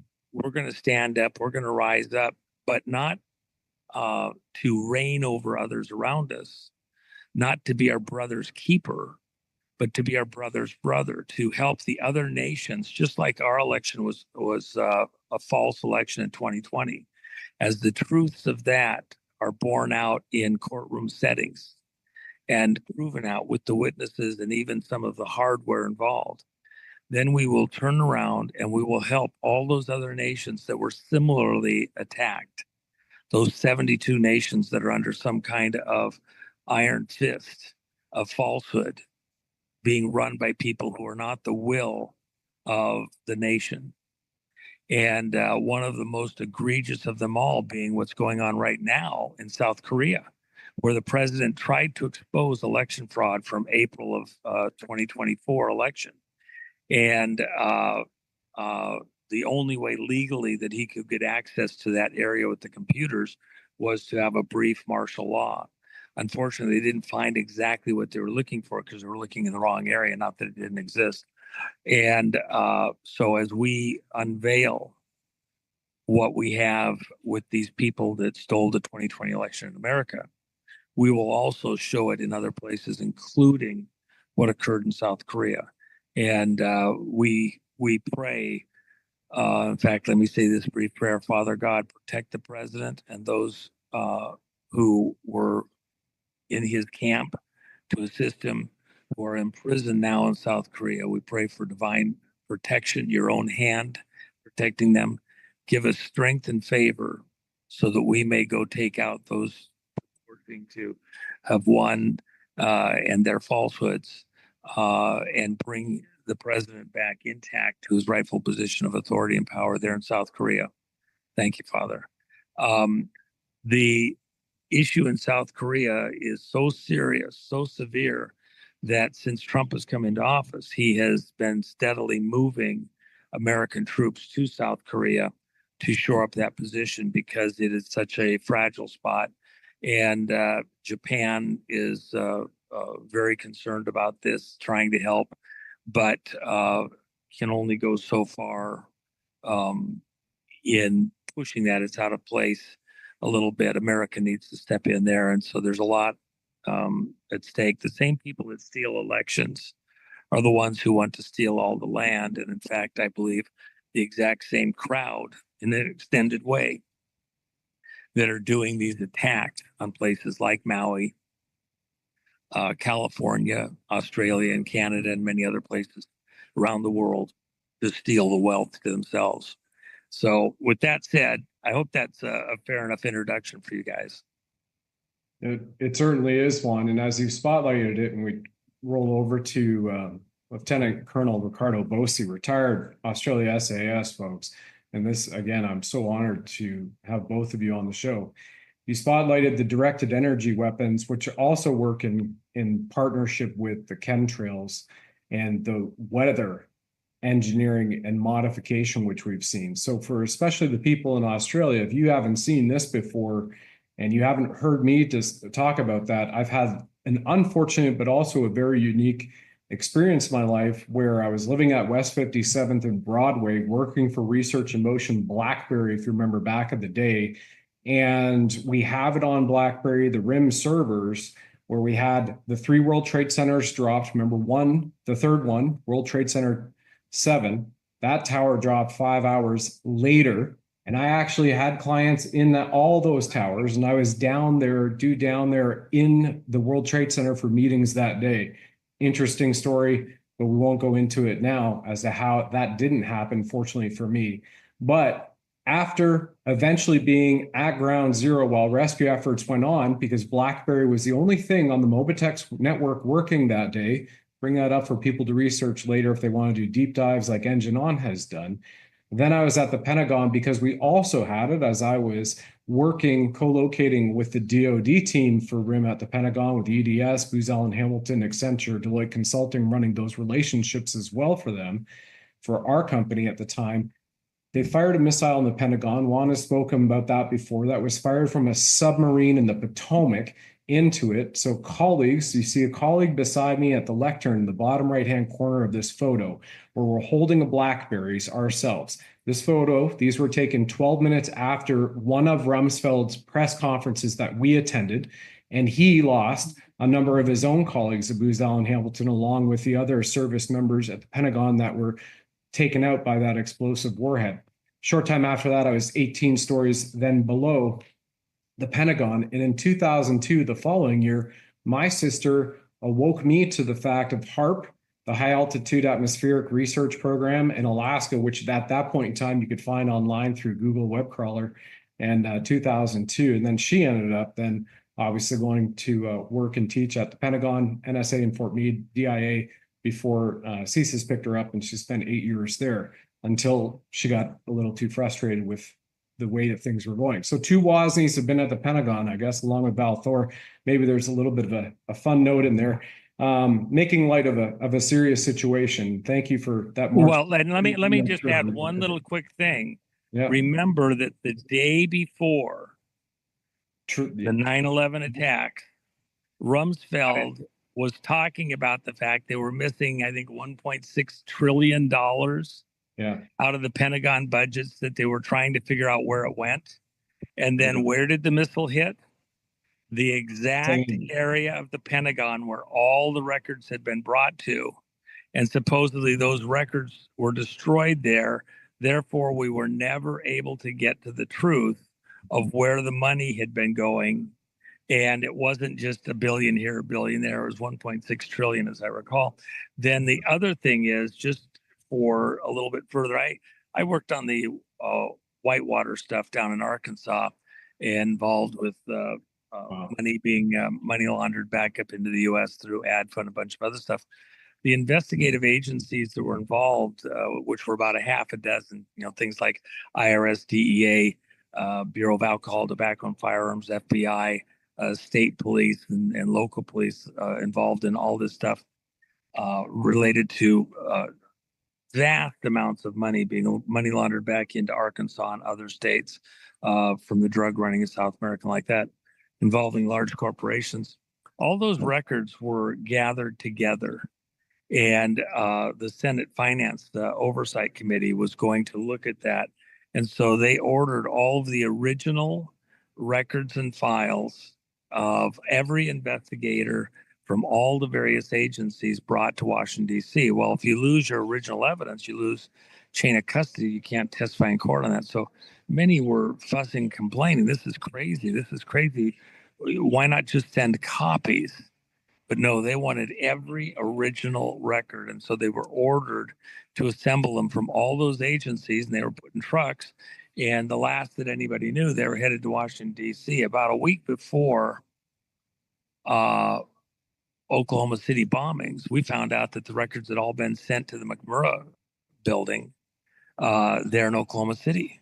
And at the Murrah building, when the truck arrived and blew it up, that supposedly all those records were destroyed. When the building wasn't completely demolished, they had to push it in on itself and pave it over because they didn't want anybody going in and finding and being able to look at those records. They said it was a hazard. In other words, the explosion was a cover-up to wipe out all the records that we had of the people and the money trails involved in the money laundering coming into a dozen states, including Arkansas, in black budgets, primarily for three-letter agencies. And so we know that other things like the flooding on Water Street in New York after 9/11 and the buildings themselves at 9/11, there have been several operations, including what happened at the Pentagon, to eliminate the records that would show not just America, but the world, where this money has been coming from for these deep state operations, not just against the American people, but against people all over the world, nations all over the world. And so as we move forward, even the fires in these disparate parts of the world using military grade weapons is a concern. Certainly 9/11, weapons of an unusual nature, certainly not the two planes were engaged. Military assets have been being used repeatedly. Oklahoma City is not what it was purported to be. And we know some of the people who were asked to do that job and declined to blow that building up. So, we have a lot of work ahead of us, but Trump is on the way, starting with the assassination attempts is only a portion of it. He also wants all the stuff, or the assassinations. He also wants all the information on assassination attempts, which doesn't just include him. What about the attempt on Reagan, and what is the truth versus the purported truth of that incident and many others around the world. So we have a lot of work ahead of us. Sorry, I just wanted to get that in there since you mentioned the Pentagon stuff. I think Rick's people, not his actual people, but the people of Australia, like others in Canada right now, unfortunately, booing the American anthem at NBA and NHL games. This serves as great veracity to things Rick has been bringing forward, other people have been bringing forward, and to hear it directly from you, a man who's had that experience and worked behind the scenes on, I truly appreciate it. And, for anybody who doesn't know, the chief of the Hawaiian Kingdom has been saying on multiple Zooms I've been on with him over the last 2 years, he's saying the Lahaina fires have to be reclassified and marketed out there as the directed energy terrorist attacks.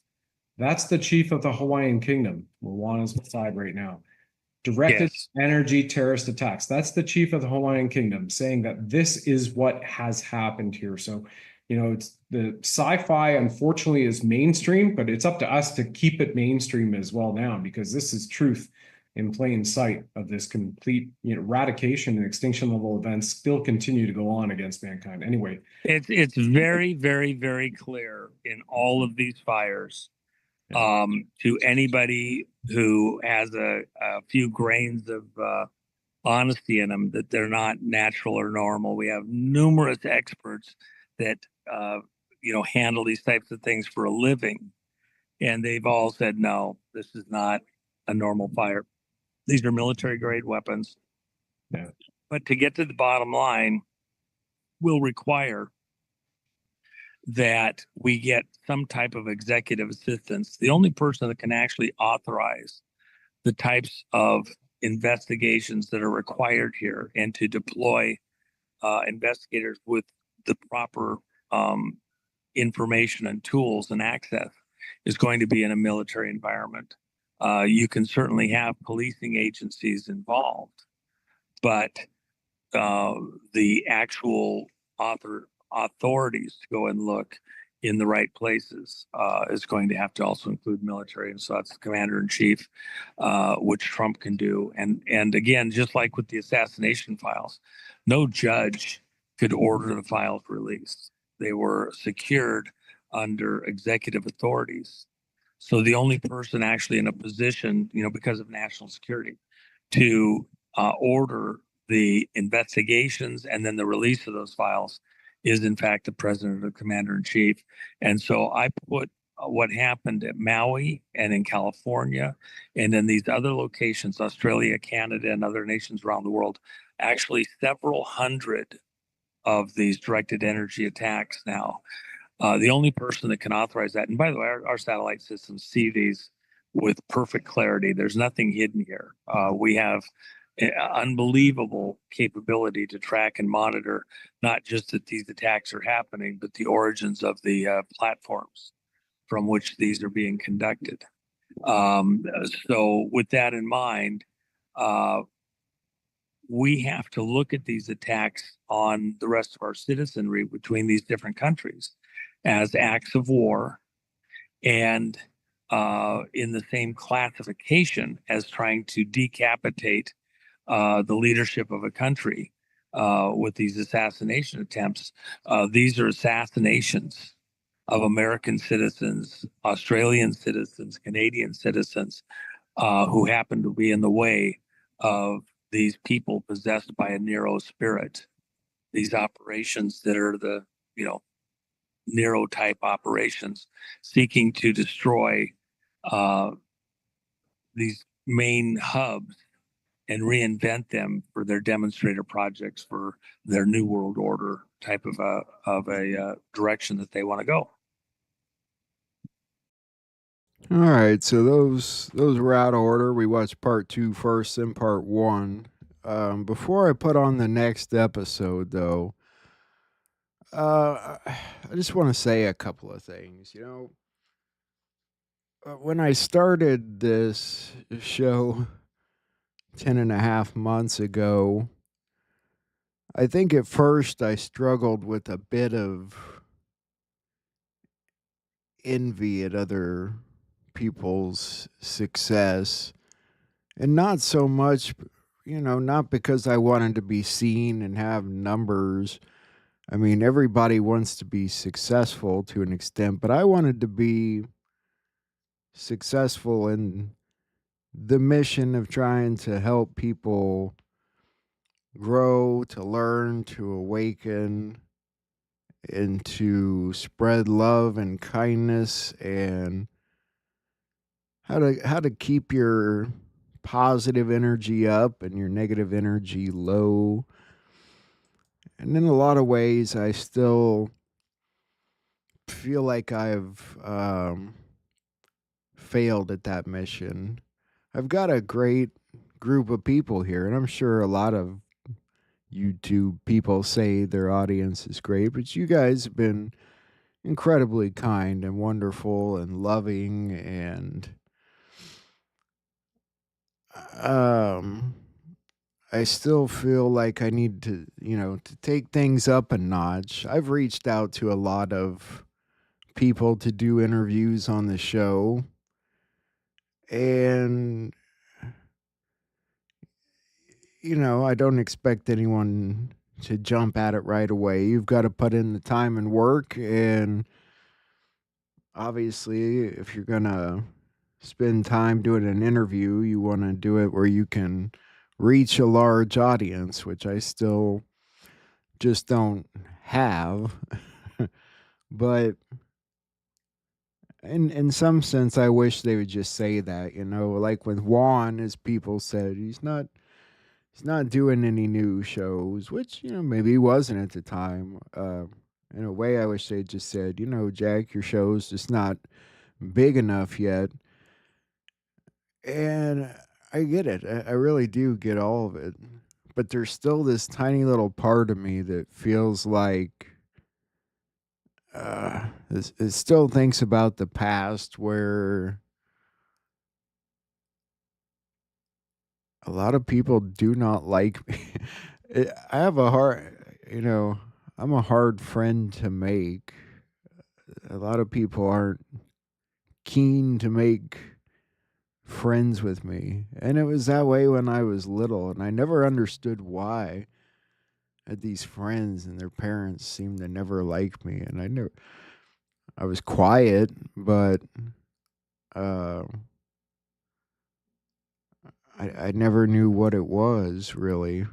I spent a long time trying to better who I am and just grow as a person and really learn from the stupid mistakes I've made. But I'm kind of at a point where I'm not so sure what to do next with the show. And I'll always keep, I'm going to always keep going with it, just keep pushing and pushing, and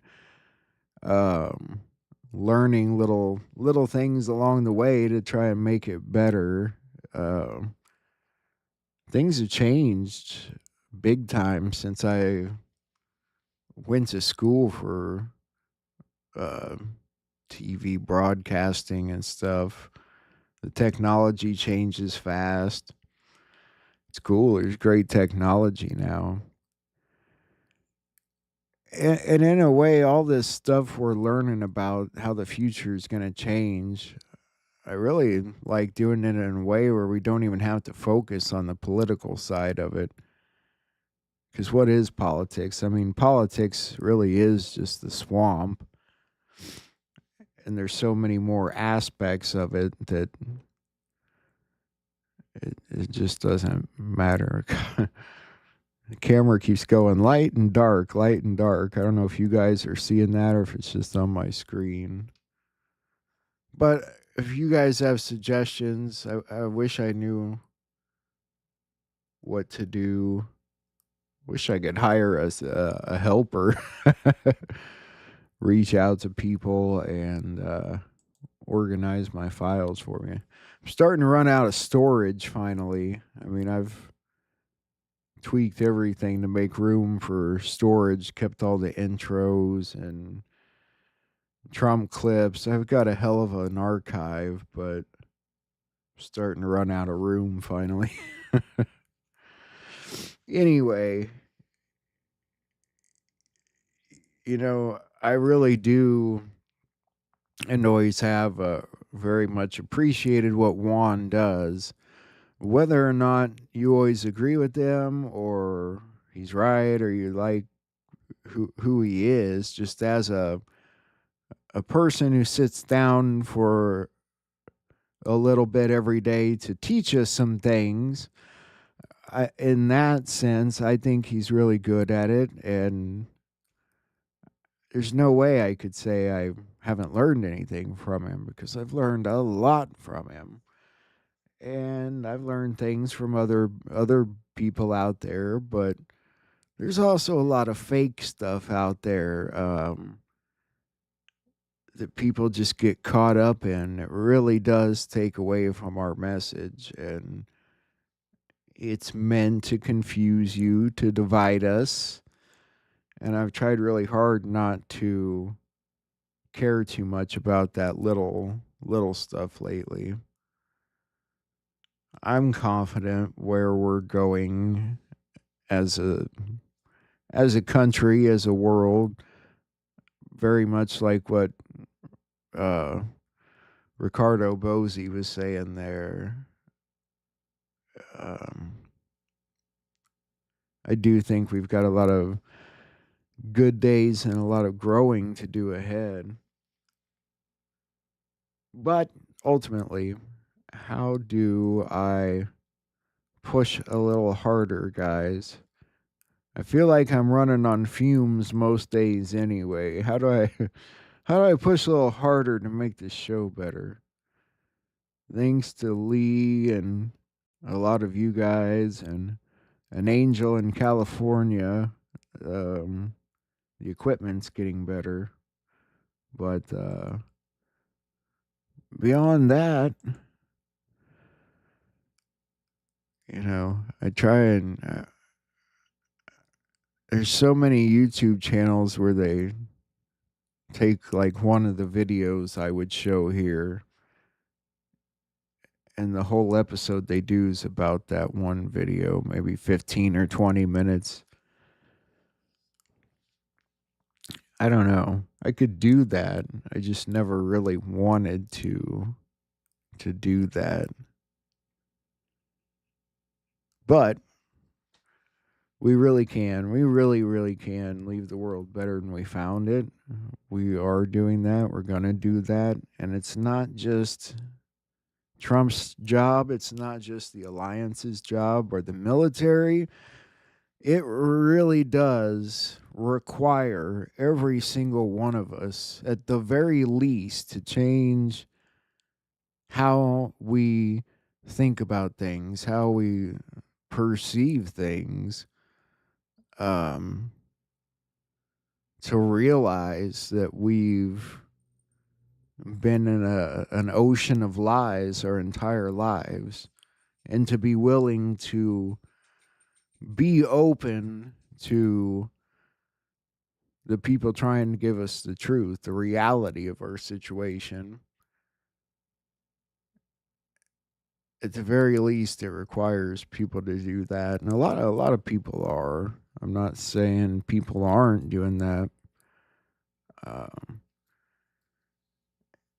And along that road, the changes will sort of come naturally as Trump does his job and changes our laws and regulations and sort of heals the country. We'll start falling into the changes ourselves and making things better. It's hard to think about how we ever got so deep into it, Looking back, I think we're always going to look back and say, how did we ever let the devil become that powerful? Just day after day, year after year of people turning the other cheek, taking the money, thinking about the smaller picture, thinking about themselves.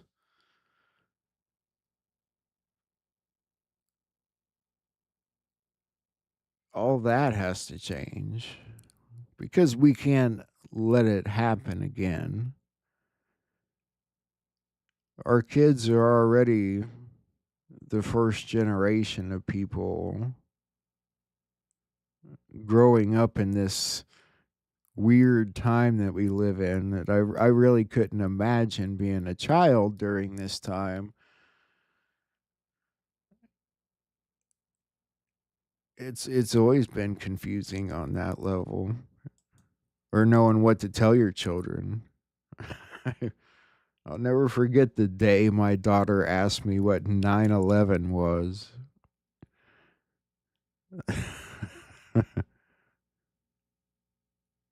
I'm going to tell her one answer and she's going to go to school and get told another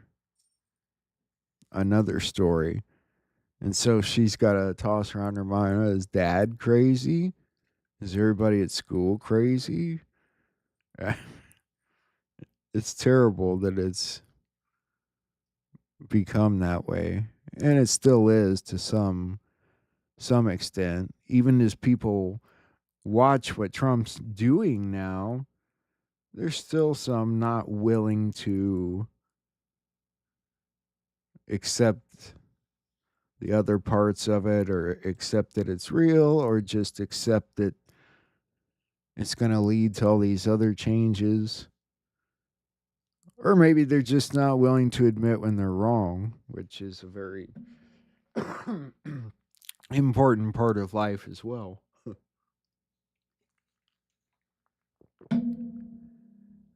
I don't know what it is, guys. Maybe can I make myself more likable? Is that what needs done here? It doesn't matter to me if this channel, if the numbers go up ever or not, but as long as the message is out there, and it is, people are keeping it up. People like Nino have good numbers. They've got great numbers right now, growing numbers. But some of them I do also think are falling into some of the fear porn, or the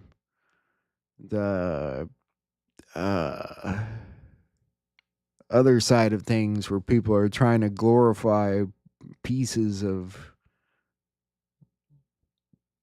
things that aren't even real. And for what? For money. People don't even realize the importance of what's happening right now, to the fact that they're willing to topple it all down just to make a few bucks for themselves. That's the sad thing.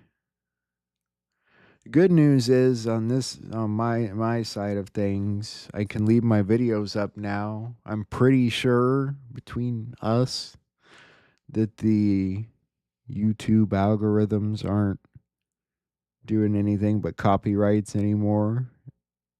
Could be wrong on that. It's a good thing, but I should probably knock on wood or something. I'm not really superstitious, to be honest with you. But I really do care about people. I'd like to see us live in a world where we can get rid of the war and the hurt and the pain and the suffering, and come together for numerous other better causes. And we will. I think we are. We're getting there. It's not something that's going to happen overnight, or in a week or a year, maybe not even in our lifetime, to where and in our lifetimes, it'll never probably feel complete, just because we've lived through this piece of it. And so I think the rest of our lives will always be trying to add to it and make it better. And I think we're going to see some amazing shit. I think we're going to see some really good things come. A lot of good inventions and growing, and yeah. Spread that word, guys. You can do it. All right, so let's get into our next episode now. Here we go. Looks like Hawaii. Looks beautiful. Yeah, yeah. Well, just over that mound over there is Lahaina, and so I'm just a little further west, and they've got some of the canoes training out here today, so it's kind of fun.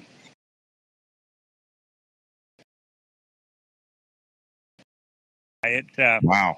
Well, I was over on Kona when I did that show the other day, and the VOG is just, I couldn't see the cruise ships from where I hang out up on the side of the hill, and that was like the first time that it come in and out of vision. So it was like a sci-fi movie. Wow. Yeah, we've had a lot of fun here. Well, anyway, how are you doing, bro? Very good. Very good. Lots of shows trying to get this information out here. It's like drinking from a fire hose. That's what I say all the time. All the stuff that's coming out right now. Mm-hmm. Yeah.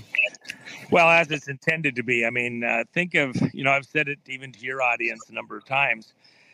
At some point, people will have to decide to stop complaining about the fact that things are going too fast. There was so much fussing about that it's not going fast enough and nothing's happening. And I said, well, when it does start happening, no complaining. So now it's happening. No complaining. Thank God it's That's happening. right. Yeah. Yeah, I'm loving it. Because we were saying, right after the inauguration, that he needs to hit the ground and like hammer it, and he has been. It's been amazing. Well, I don't know. Just think about this. Can you envision anything that was truly missed where they dropped the ball and didn't go fast enough so far? It's been 3 weeks. Where are you going to throw a stone at anything that's going on as though they've forgotten to do this fast enough or that fast enough? Even within the context of, say, the J6ers or Tina Peters, there's so much involved, and you're seeing that as these play out, that you can't really throw stones, even with the legal stuff that's being challenged here or there. Yeah, so we're moving very, very quickly. It's not like there's some, sticks in the mud that aren't moving fast enough, I guess is all I'd say. So. Yeah, it's a pleasure to see it happening. I know they probably spent a lot of time gaming this and getting ready for this moment, and now they're just like really hammering it down. So well, think of people saying that there's no plan, there's no plan, there's no plan. The plan centered around getting Trump back into power by whatever means afforded itself best. He's there now, and so the things that have happened over the last 3 weeks didn't happen without a plan, and much of it's been gamed out, not just for the weeks since the election or even the months coming into the election. Some of these things have been gamed out for years, even preceding Trump's first time in office, but that were not able to be executed because of the Russia stuff, all of the legal quagmire they tried to put him in. So all of that has been allowed to play out. Everybody's been able to show their hand, and now you have that kind of set aside. And it's open field. It's like you broke through all the tackles, and it's nothing but green in front of you, and you don't see another shirt coming at you from any angle. If you can outrun them, nobody can close on you. It's a goal. I love those days. Yeah. Well, it's fun to put it kind of visuals for people, but the reality is that's a pretty good example. These people are trying to take him down, and they just don't have the stamina. They don't have the right team anymore. Look at the attacks that have gone on, like they're going to go take down Trump now. on all these different things, and the people showing up and complaining, Waters, Schumer, name it, Pelosi. They're geriatric, and they played all their cards. They didn't allow other people to come in effectively, and so they've got a very dated and worn bench, and they're just not in the same mental zone. And we're getting things knocked down very quickly. There's kind of word running around that they're going to lay off or fire 15,000 IRS employees this week. Some have said 9,000, 15,000. Wow. And that they're working the plans to take back into custody all of the guns, all of the ammunition that was put out to IRS employees. So they're going to be defanged. And then what are they looking at inside the IRS? All those employees, they had the building that was completely, nobody been in there since 2021 with sandbags, like for defensive purposes, all through the interior of the building. Reporters got to go in and see the innards of the IRS building. Nobody's been there since 2021. And then that same context, Trump comes in and he says that he is going to, anybody that's been working double billing for other employers while they were on the federal payroll, but they went home, they're going to be in trouble. They may lose pensions. They may, in fact, have to repay back salaries. Think of all the times that American citizens have been gone after, say, at the IRS. They made it in the context of the IRS employees, the guys going in at the IRS. The hunters become the hunted. And then there's pretty good information. I've got it from a couple of sources now that a couple key people at federal agencies are in the process of trying to bug out, leave the U.S. And, they think they're going to be safe somewhere in Europe or Africa. Give me a break. Like we don't have the ability to go find them wherever they're at. I think they have a rough hair day. No matter where they go, the behind the ice wall might not be far enough. Yeah, they'll definitely be hunted down, I believe, and I've said that for a little while. I had Sean Taylor on my show yesterday, and we talked about, he's been on top of this for a long time. Oh, let me tell you, Sean. Let me pause. Bear with me for 1 second, but Sean is one of these guys that when we're handing out hats and thank yous, he will be one of the heroes of this whole thing. He put everything on the line. He's been attacked viciously within his job performance, work, focus, but he's been very careful to stay between the lines within his authorities. And the stuff that he has been following and tracking down is just stunning, next to none. Fantastic on the information. So huge hat tip to Sean. And this is a team effort. We got people in all sorts of places doing phenomenal work. Even the work that you're doing, getting the word out, having a platform, so many people doing so much incredible stuff. But Sean, he didn't really, if you get right down to it, have the infrastructure that many others had. He had to do a lot of what he did with a very ragtag team, and then a lot of it just himself for hundreds and hundreds of hours behind the computer. So I have a lot of respect for guys that they go out and do the impossible, even if it's just by themselves, and they just don't stop. That's Sean, and we'll have a lot of accolades for him down the road. That's awesome. Yeah, he definitely deserves it. I just wanted to pause it. Yeah, so we're that's great for saying. I appreciate that. You were making a comment before I interrupt you. I apologize, Jaco. Yeah, so I was just going to go into. You're making a comment about Sean. The last time that we talked, you talked about all of these new accommodations for people, maybe on some island somewhere. That's going to, lots of people are going to those accommodations. Now, that's one of the things, not that specifically, but there's one of the things that Sean and I talked about. And he said specifically that we really need to start to round these people up and hold them accountable before the next midterm election. What are your thoughts? Oh, yes. Oh, they're not going to get anywhere close to the midterms and not be rounded up. This is going to be a tough year for bad guys.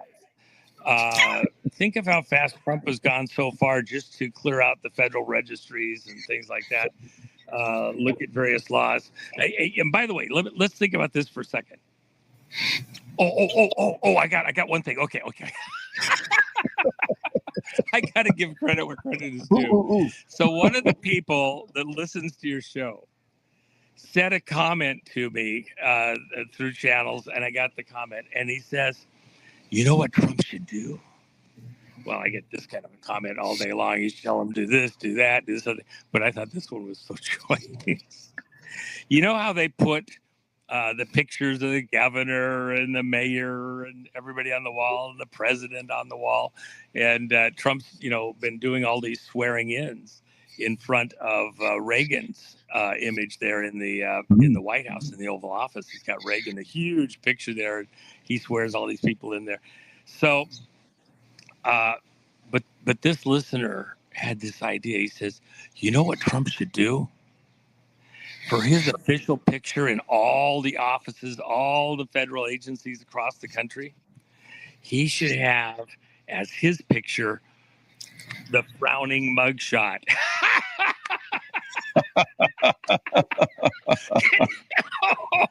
Can you imagine? Oh my God! With the grimace, mind your P's and Q's, stay within the law. No lawfare here, unlawfully. Oh, that's my perfect. Gosh. Can you imagine walking into every going to the IRS office? There's Trump's grimace. You're an employee every day. I'm watching you. Oh my gosh, that visual mentally, I just was like, yes, that's true. Trump should make that his official portrait. At least till the midterms. Then we can smile after we have all the victories in the midterms. He can put his smiling face in there.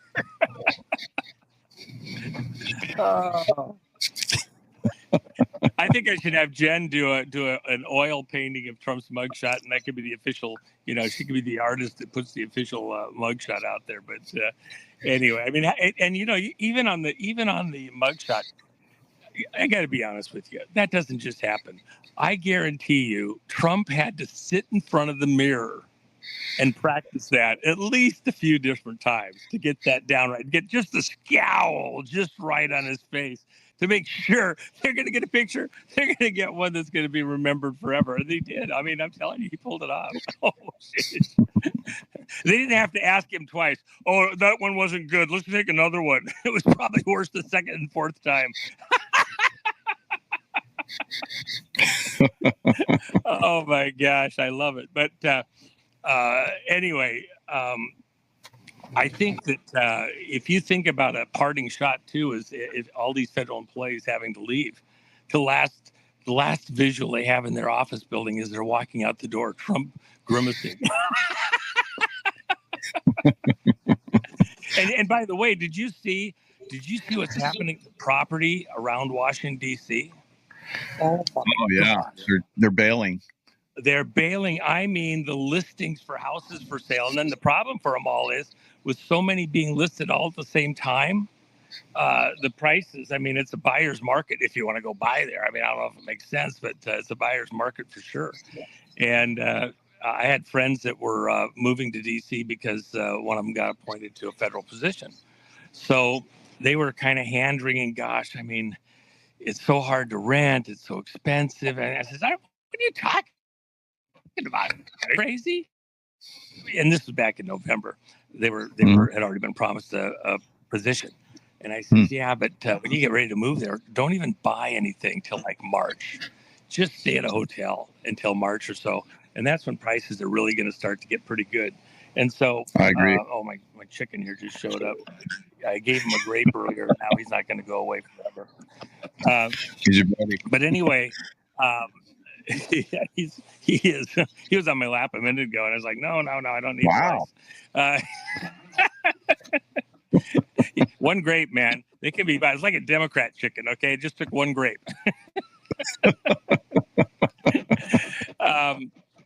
Anyway, gosh, I'm hard on those word, I guess.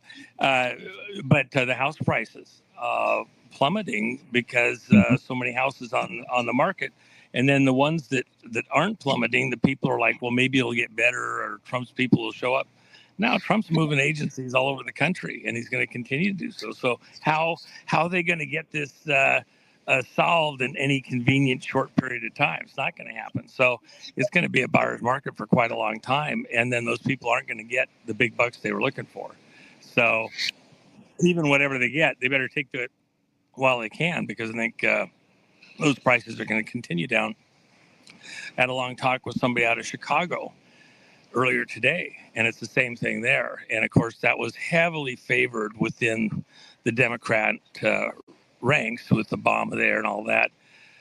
And I think those places are absolutely going to get hit the hardest and see prices drop radically. And so I said, I'd hold tight buying your farmland that they want to buy.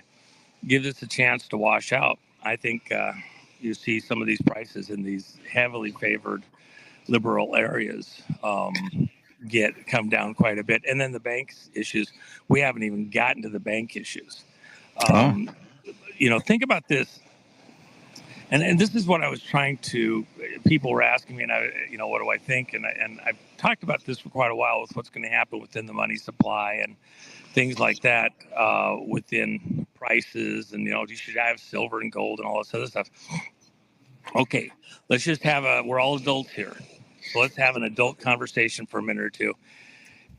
In my lifetime, I've seen 4 big property recessions, and they were really real estate driven in the banking system for various reasons, where you had peak to trough on high value properties that went down literally 30 and 40% in the hardest hit properties, and 20 is a bare minimum, almost uniquely all through the country.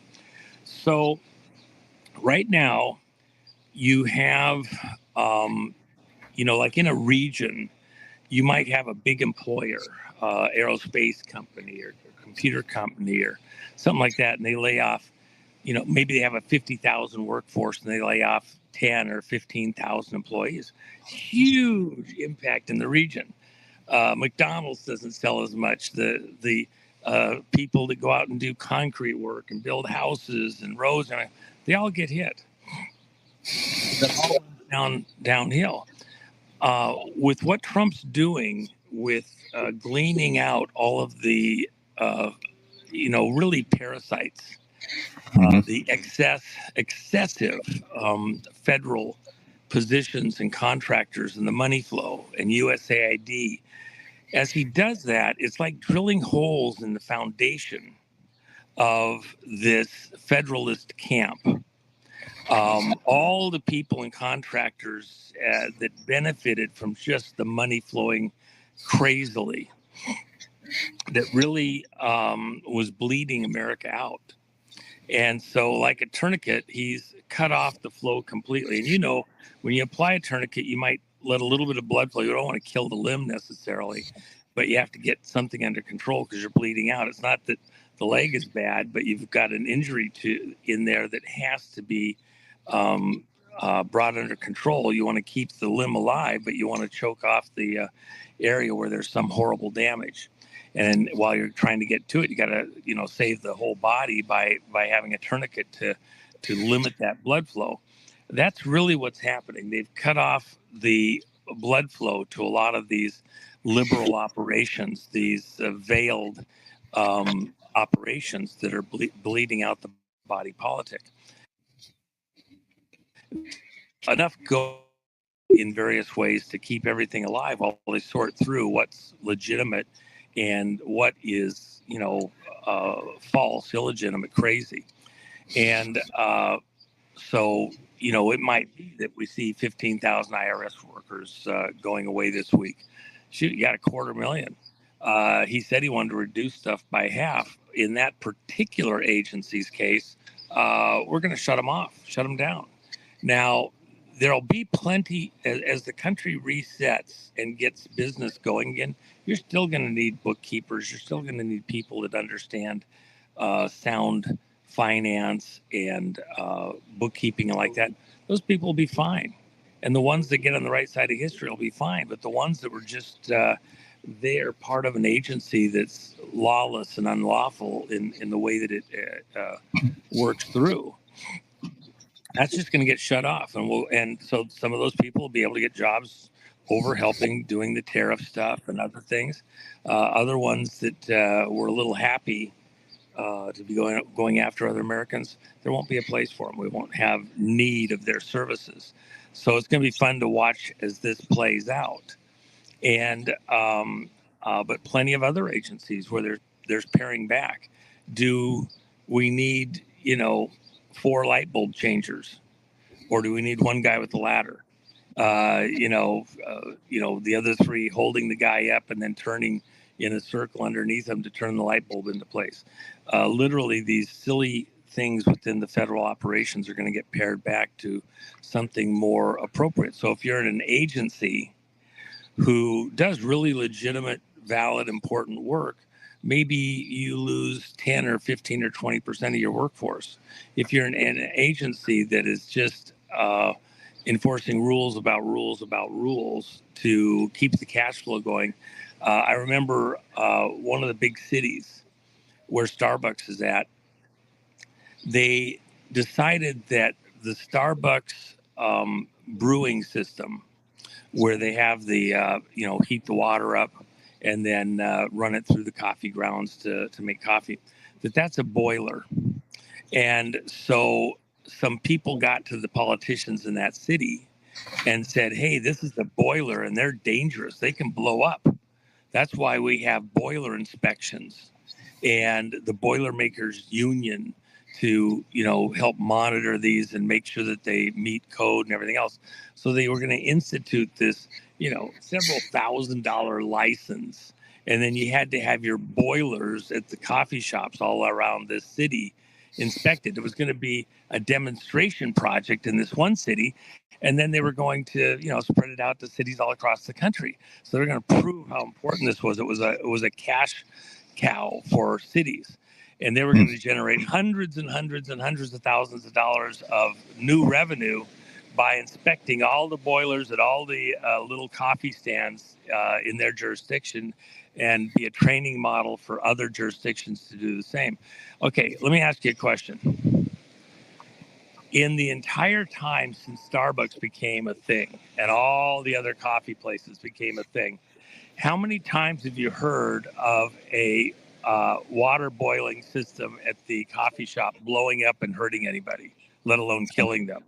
Never. Okay. So what was going on here? It was purely just a way to get some cash and add, create a whole new division and money flow and everything else. It couldn't be sillier than that. As outrageous as that example is, we have lots of agencies involved in similar stuff. I could get into it with like the mining and like that, but where we have quite a bit going on in the mining sector. There's a lot of similar kinds of laws that, they argue in front of somebody that doesn't know. Oh yeah, that's right. We really got to do that. You get in front of somebody that actually knows what's going on, and some of these rules are like, seriously, as dumb as having inspectors for coffee pots. It's a make work thing, and that's what the Trump team is eliminating and boiling away is that. And he said, all the way back to the first campaign, he wanted to cut the federal workforce by half. I think he's going to accomplish it. And the Doge stuff. Here's one thing too. Oh my!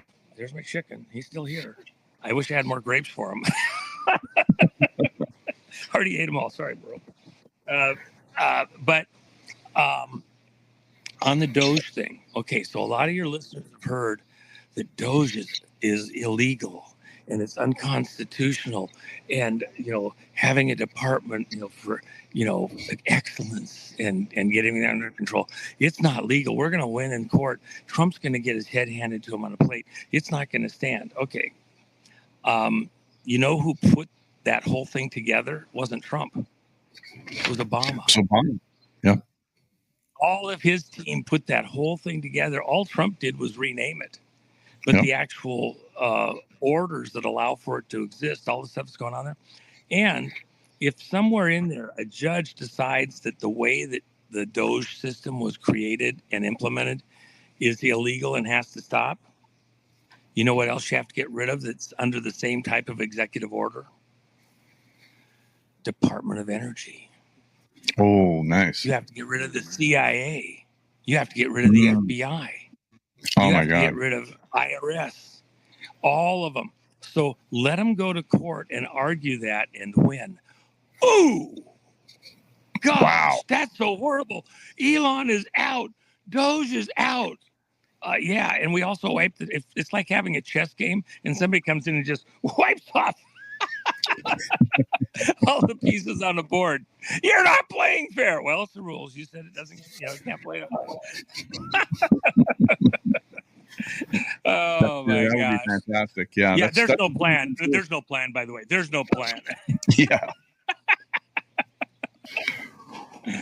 Oh gosh. So the banks. So we have, of course, one of the worst banks is J.P. Morgan Chase, Jamie Dimon, who I think probably they're going to be leading him out in handcuffs. What do you think is going to happen with these banks? You kind of mentioned that. Well, here's the deal.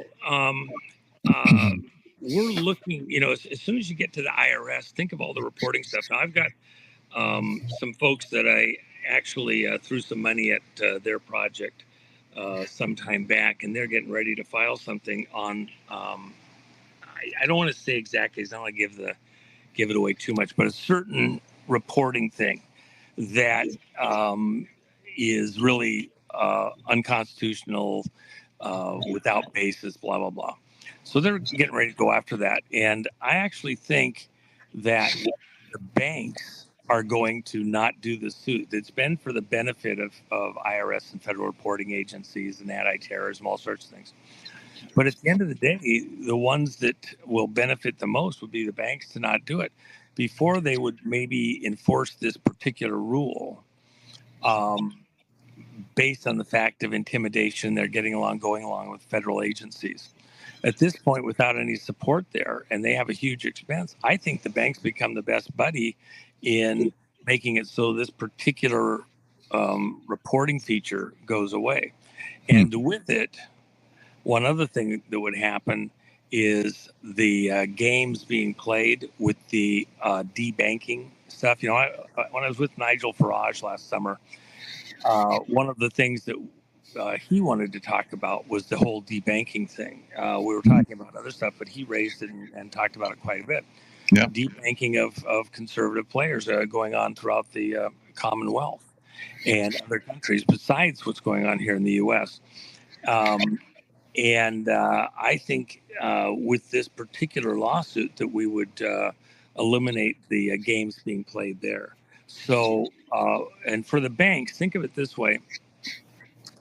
The big play within the banking community has been the ever increasing, because of inflation, which is engineered by creating money, creating debt, and constantly having to increase the amount of money present to service the debt. Most of that is tied to real estate. And so you have to have continuously increasing values in real estate. The reality is real estate is like gold or silver. It's a tangible. What's really changing in value? The money you're buying it with. There may be some increase because of location and infrastructure and pressure and all that. But if you weren't adding that in specifically, it's a pretty value. It's the dollars you buy it with that have been changing.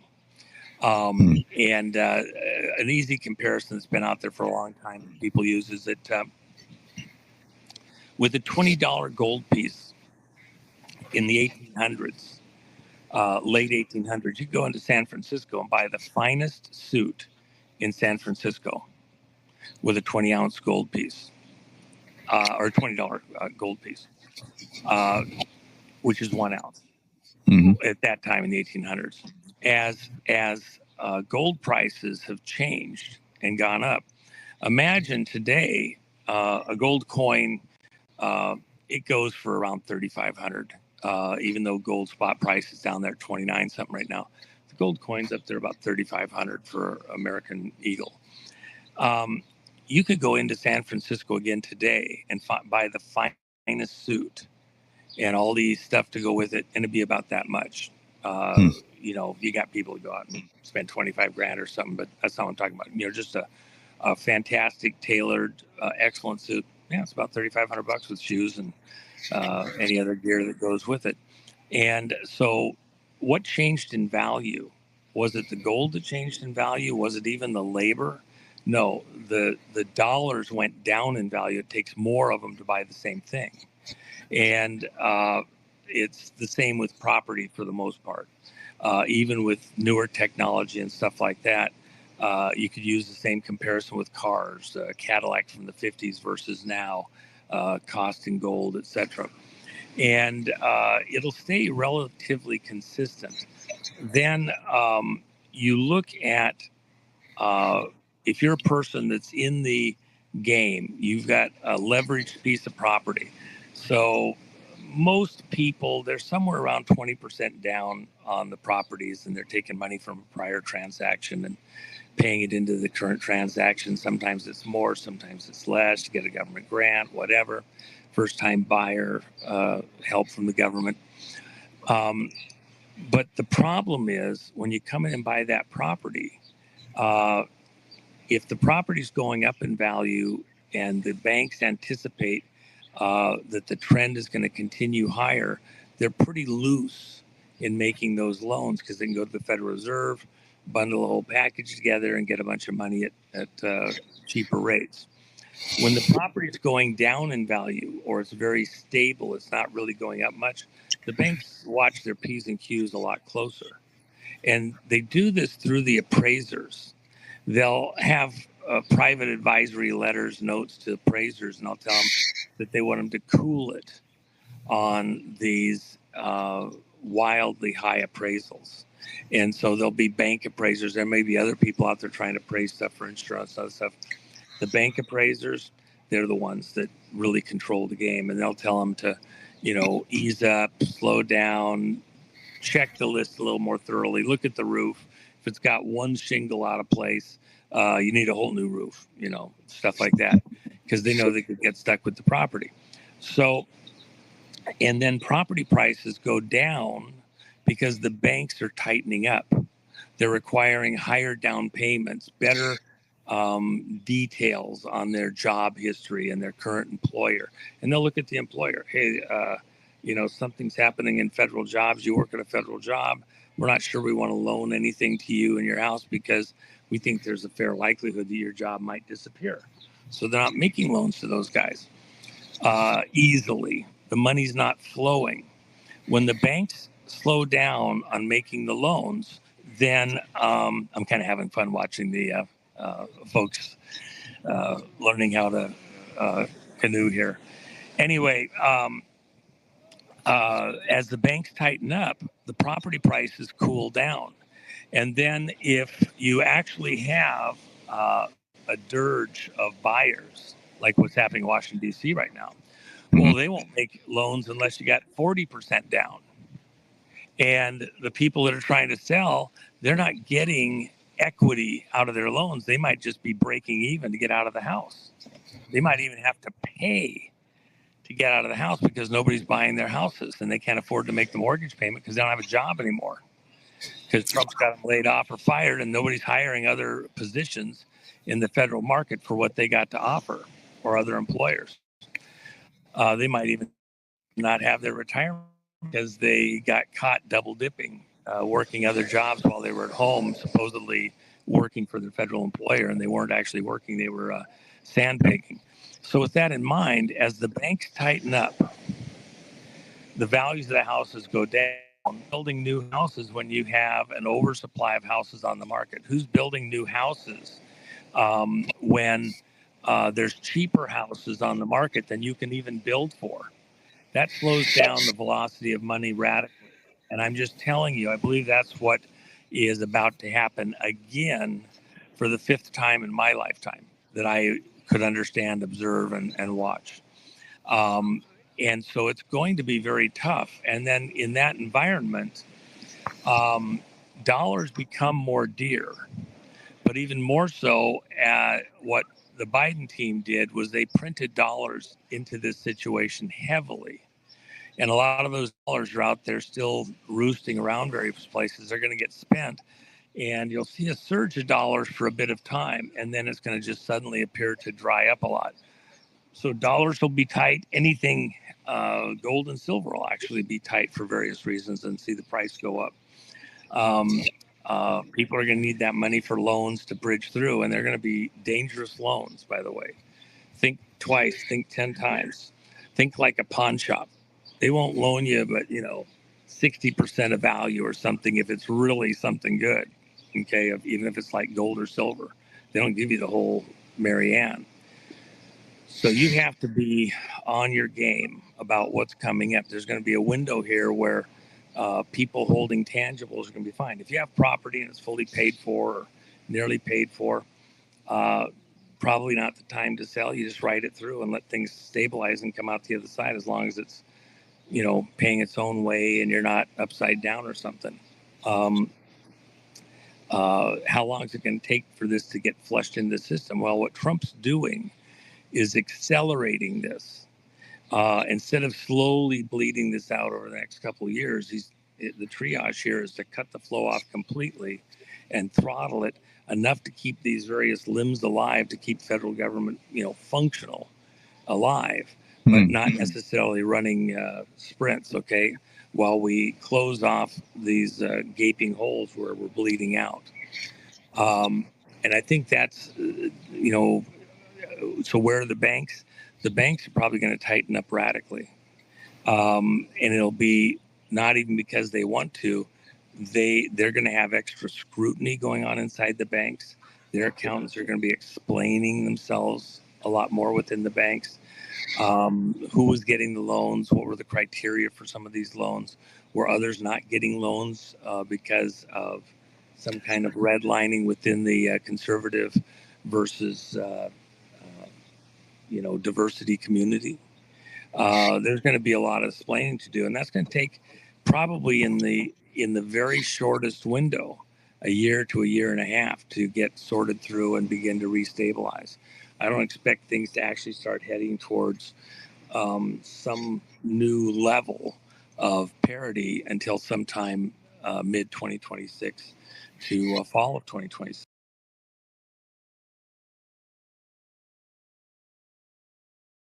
Okay, so one thing I caught in that first interview he did is they said he was releasing the Kennedy files and Martin Luther King, and he said John F. Kennedy Jr. too. He did not announce that he's going to release the John F. Kennedy Jr. files, because there are no John F. Kennedy Jr. files, because there was no John F. Kennedy Jr. death.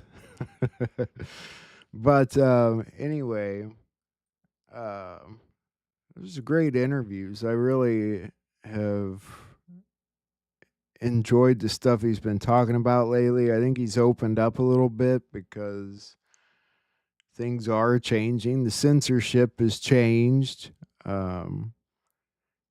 It's time to change the conversation in general, and I think it's starting to happen naturally, actually quicker than I thought, really. But that's a good thing. As the conversation changes more and more, society will change more and more around us, and things will begin to go back to, well, I don't know if I'd say it'll go back to what we would call normal. I think it'll be better than we ever imagined, really. A kind of normal we've probably never even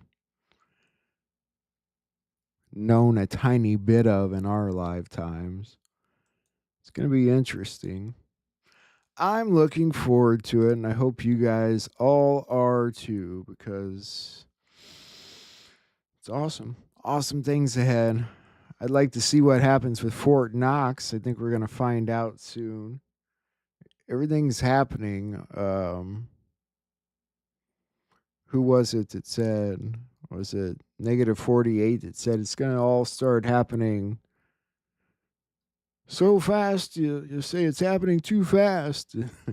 We're getting there. We're getting there fast. I have a lot of his stuff from recently that I'd like to go back and listen to one night. Some pretty long episodes and stuff. He's got some like 2-hour, 3-hour episodes. But would like to do that one night and all that good stuff. Take a good look at all the stuff behind me. You won't have to look at it much longer. My green screen should be here soon. I don't know. In some ways I just kind of like my bookshelf. But yeah. Yeah, that's all I got for you guys. It definitely feels like a Monday today. And I, as usual, did not get any sleep.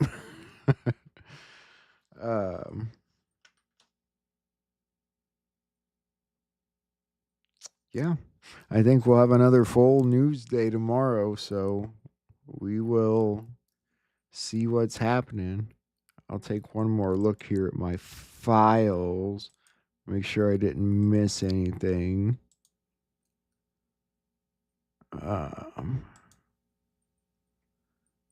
This would be a good picture to show. The 4 agreements. I don't remember where I found this.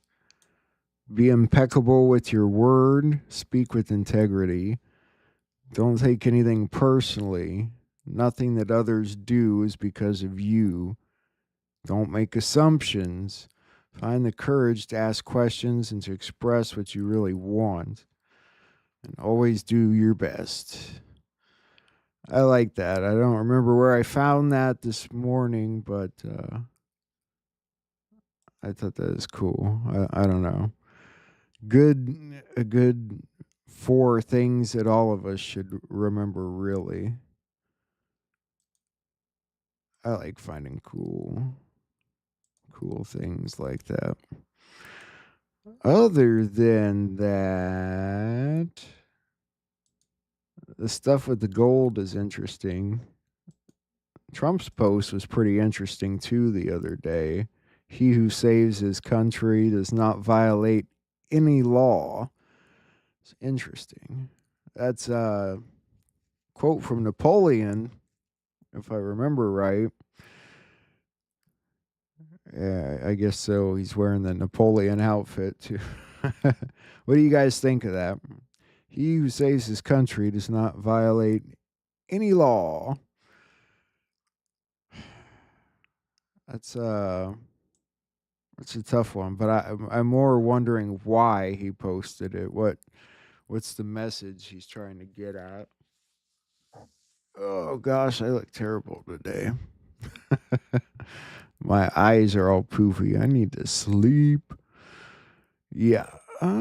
So some cool posts there. Take one more look. And then you can all go away. No. I'm kidding.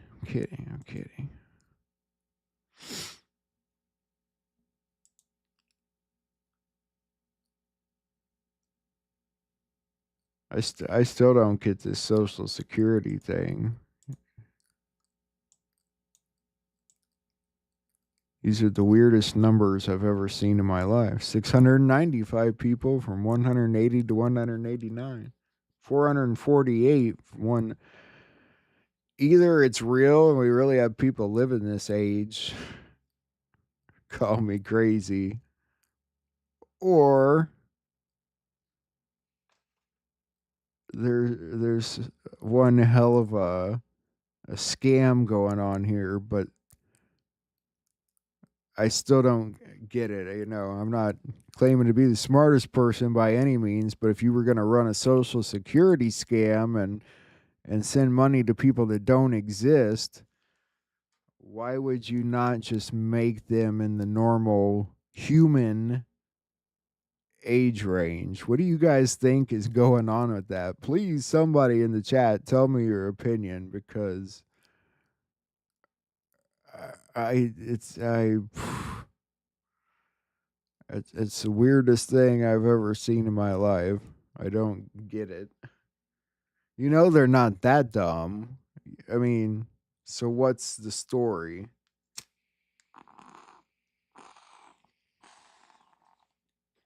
There's a story there. I think I might have to dig into this one tonight. According to the Social Security database, these are the numbers of people in each age bucket with the death field set to false.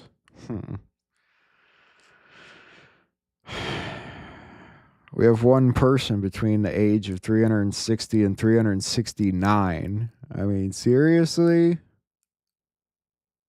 Seriously? I sure as hell didn't know we had almost 4 million people over the age of 130. Interesting stuff, guys. The Patriot world is a weird world, but you gotta love the Patriot community, that's for sure. And that's what we are here. You know, some of those shows out there, they're really fancy, but they just have no substance behind them. If I become one of those shows, put me out of my misery. All right, guys. We'll see how that green screen looks when I get it. You guys can vote on what image we should put behind me. You know, gotta have something. We could put a moving image, you know, like this. Whoa. Or a news background. Breaking news. In breaking news, Elvis is still alive, and I wasn't trying to rip on anyone else's shows. There's a lot of great interviews out there, and it's interesting to see the interviews, even if you don't agree with the narrative they're taking you down. In some ways, it's contradictory to our purpose, our progress, and our movement. But then again, who's anybody to say what's what right now? I couldn't even begin to guess on some of these things, and I think I've just stopped trying because it just really doesn't matter, guys. Some of it doesn't matter, so don't find yourself being pulled into those shows just because they sensationalize these weird stories. They've got that creepy pasta stuff for that. All right, guys. I am out of here. I do hope you have a lovely night. It's Monday. Probably best to just go to sleep already and hope that Tuesday gets here a little faster. But anyway, love you guys. I love you very much. And you can always email me at collisiontv17@gmail.com. I need to get a new email for the new Patriot News Broadcasting channel, don't I? So many things to do. Probably help if I checked my email. I checked it a few days ago. All right. So I need to get my screen fixed up again too. The stuff I put up on the screen, I realize, takes up power too. I don't know. It's confusing how all that works. But anyway, much love and God bless all of you. I will see you tomorrow.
Who are the 17%?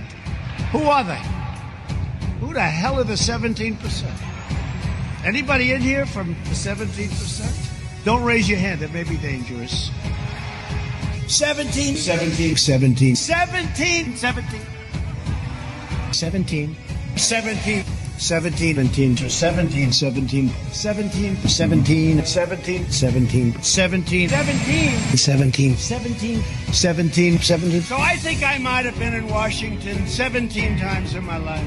17, 17, and 17, 17, 17, 17. 17, 17, 17, 17, 17, 17, 17, 17, 17, 17, 17, 17, 17, 17, 17, 17, 17. I spoke to him 17 minutes ago. I hung up the phone as you're coming in. 17, 17, 17, 17, 17, 17, 17, 17, 17, 17, 17, 17, 17, 17, 17, 17, 17, 17, 17, 17, 17, 17, 17, 17, 17, 17.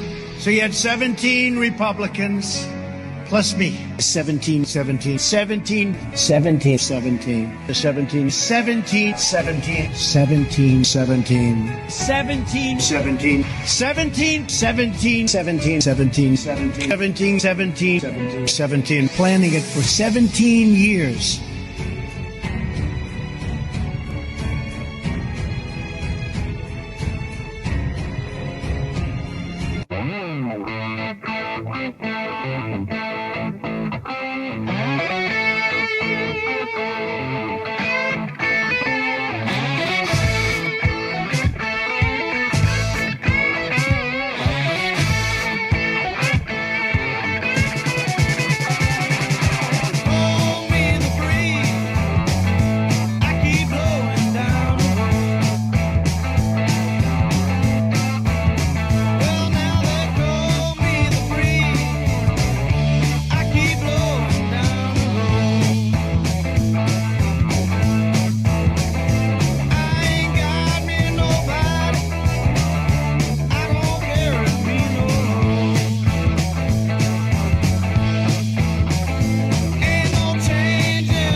Activation word, Ronald McDonald. Put on notice, if you fuck around with us, if you do something bad to us, we are going to do All Patriots go. things to you that have never been done before. Go get those lights on! The calm before the storm.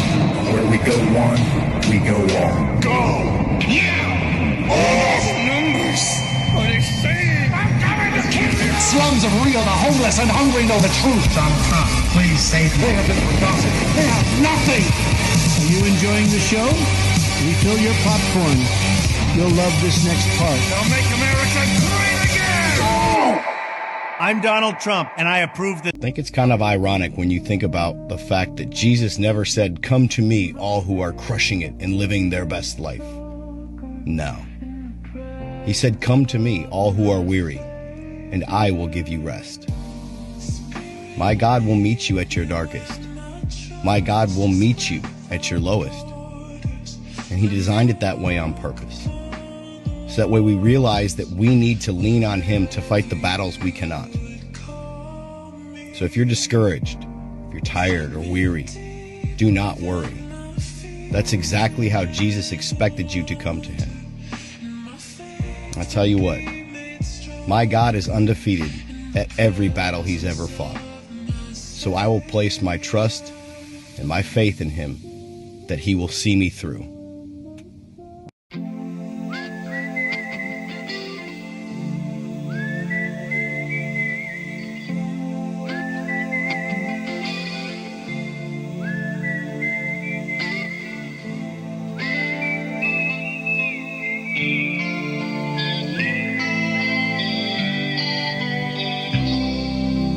Follow the Moskwa down to Gonky Park, listening to the wind of change.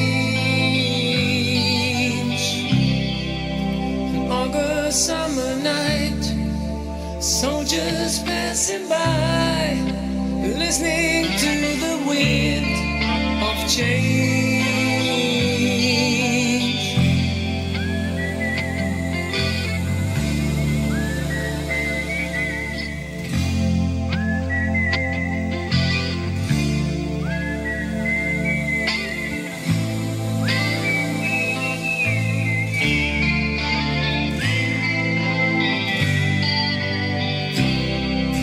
The world is closing in. Did you ever think that we could be so close, like brothers? The future's in the air, can feel it everywhere. I'm blowing with the wind of change. Take me to the magic of the moment on a glory night, where the children of tomorrow dream away in the wind of change.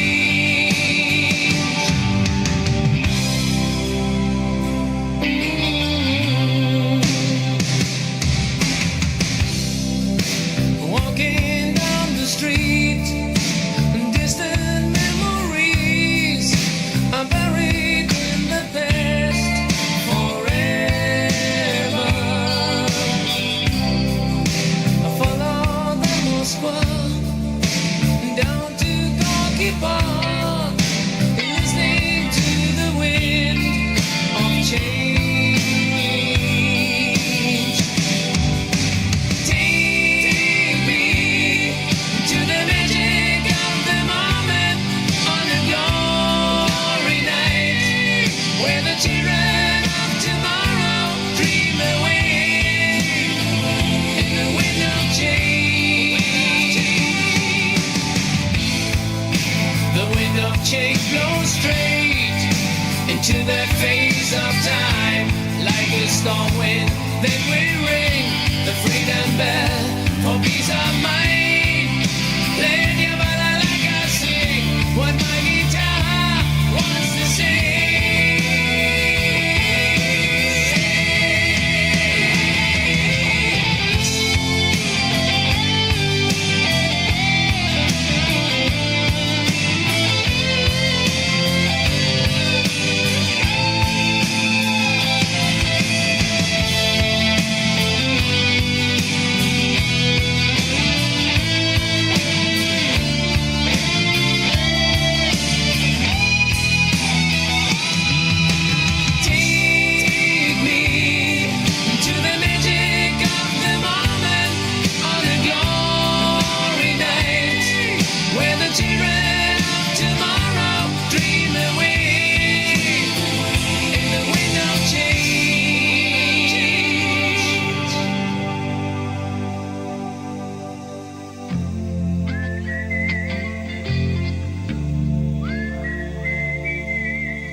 when you look at it from up here.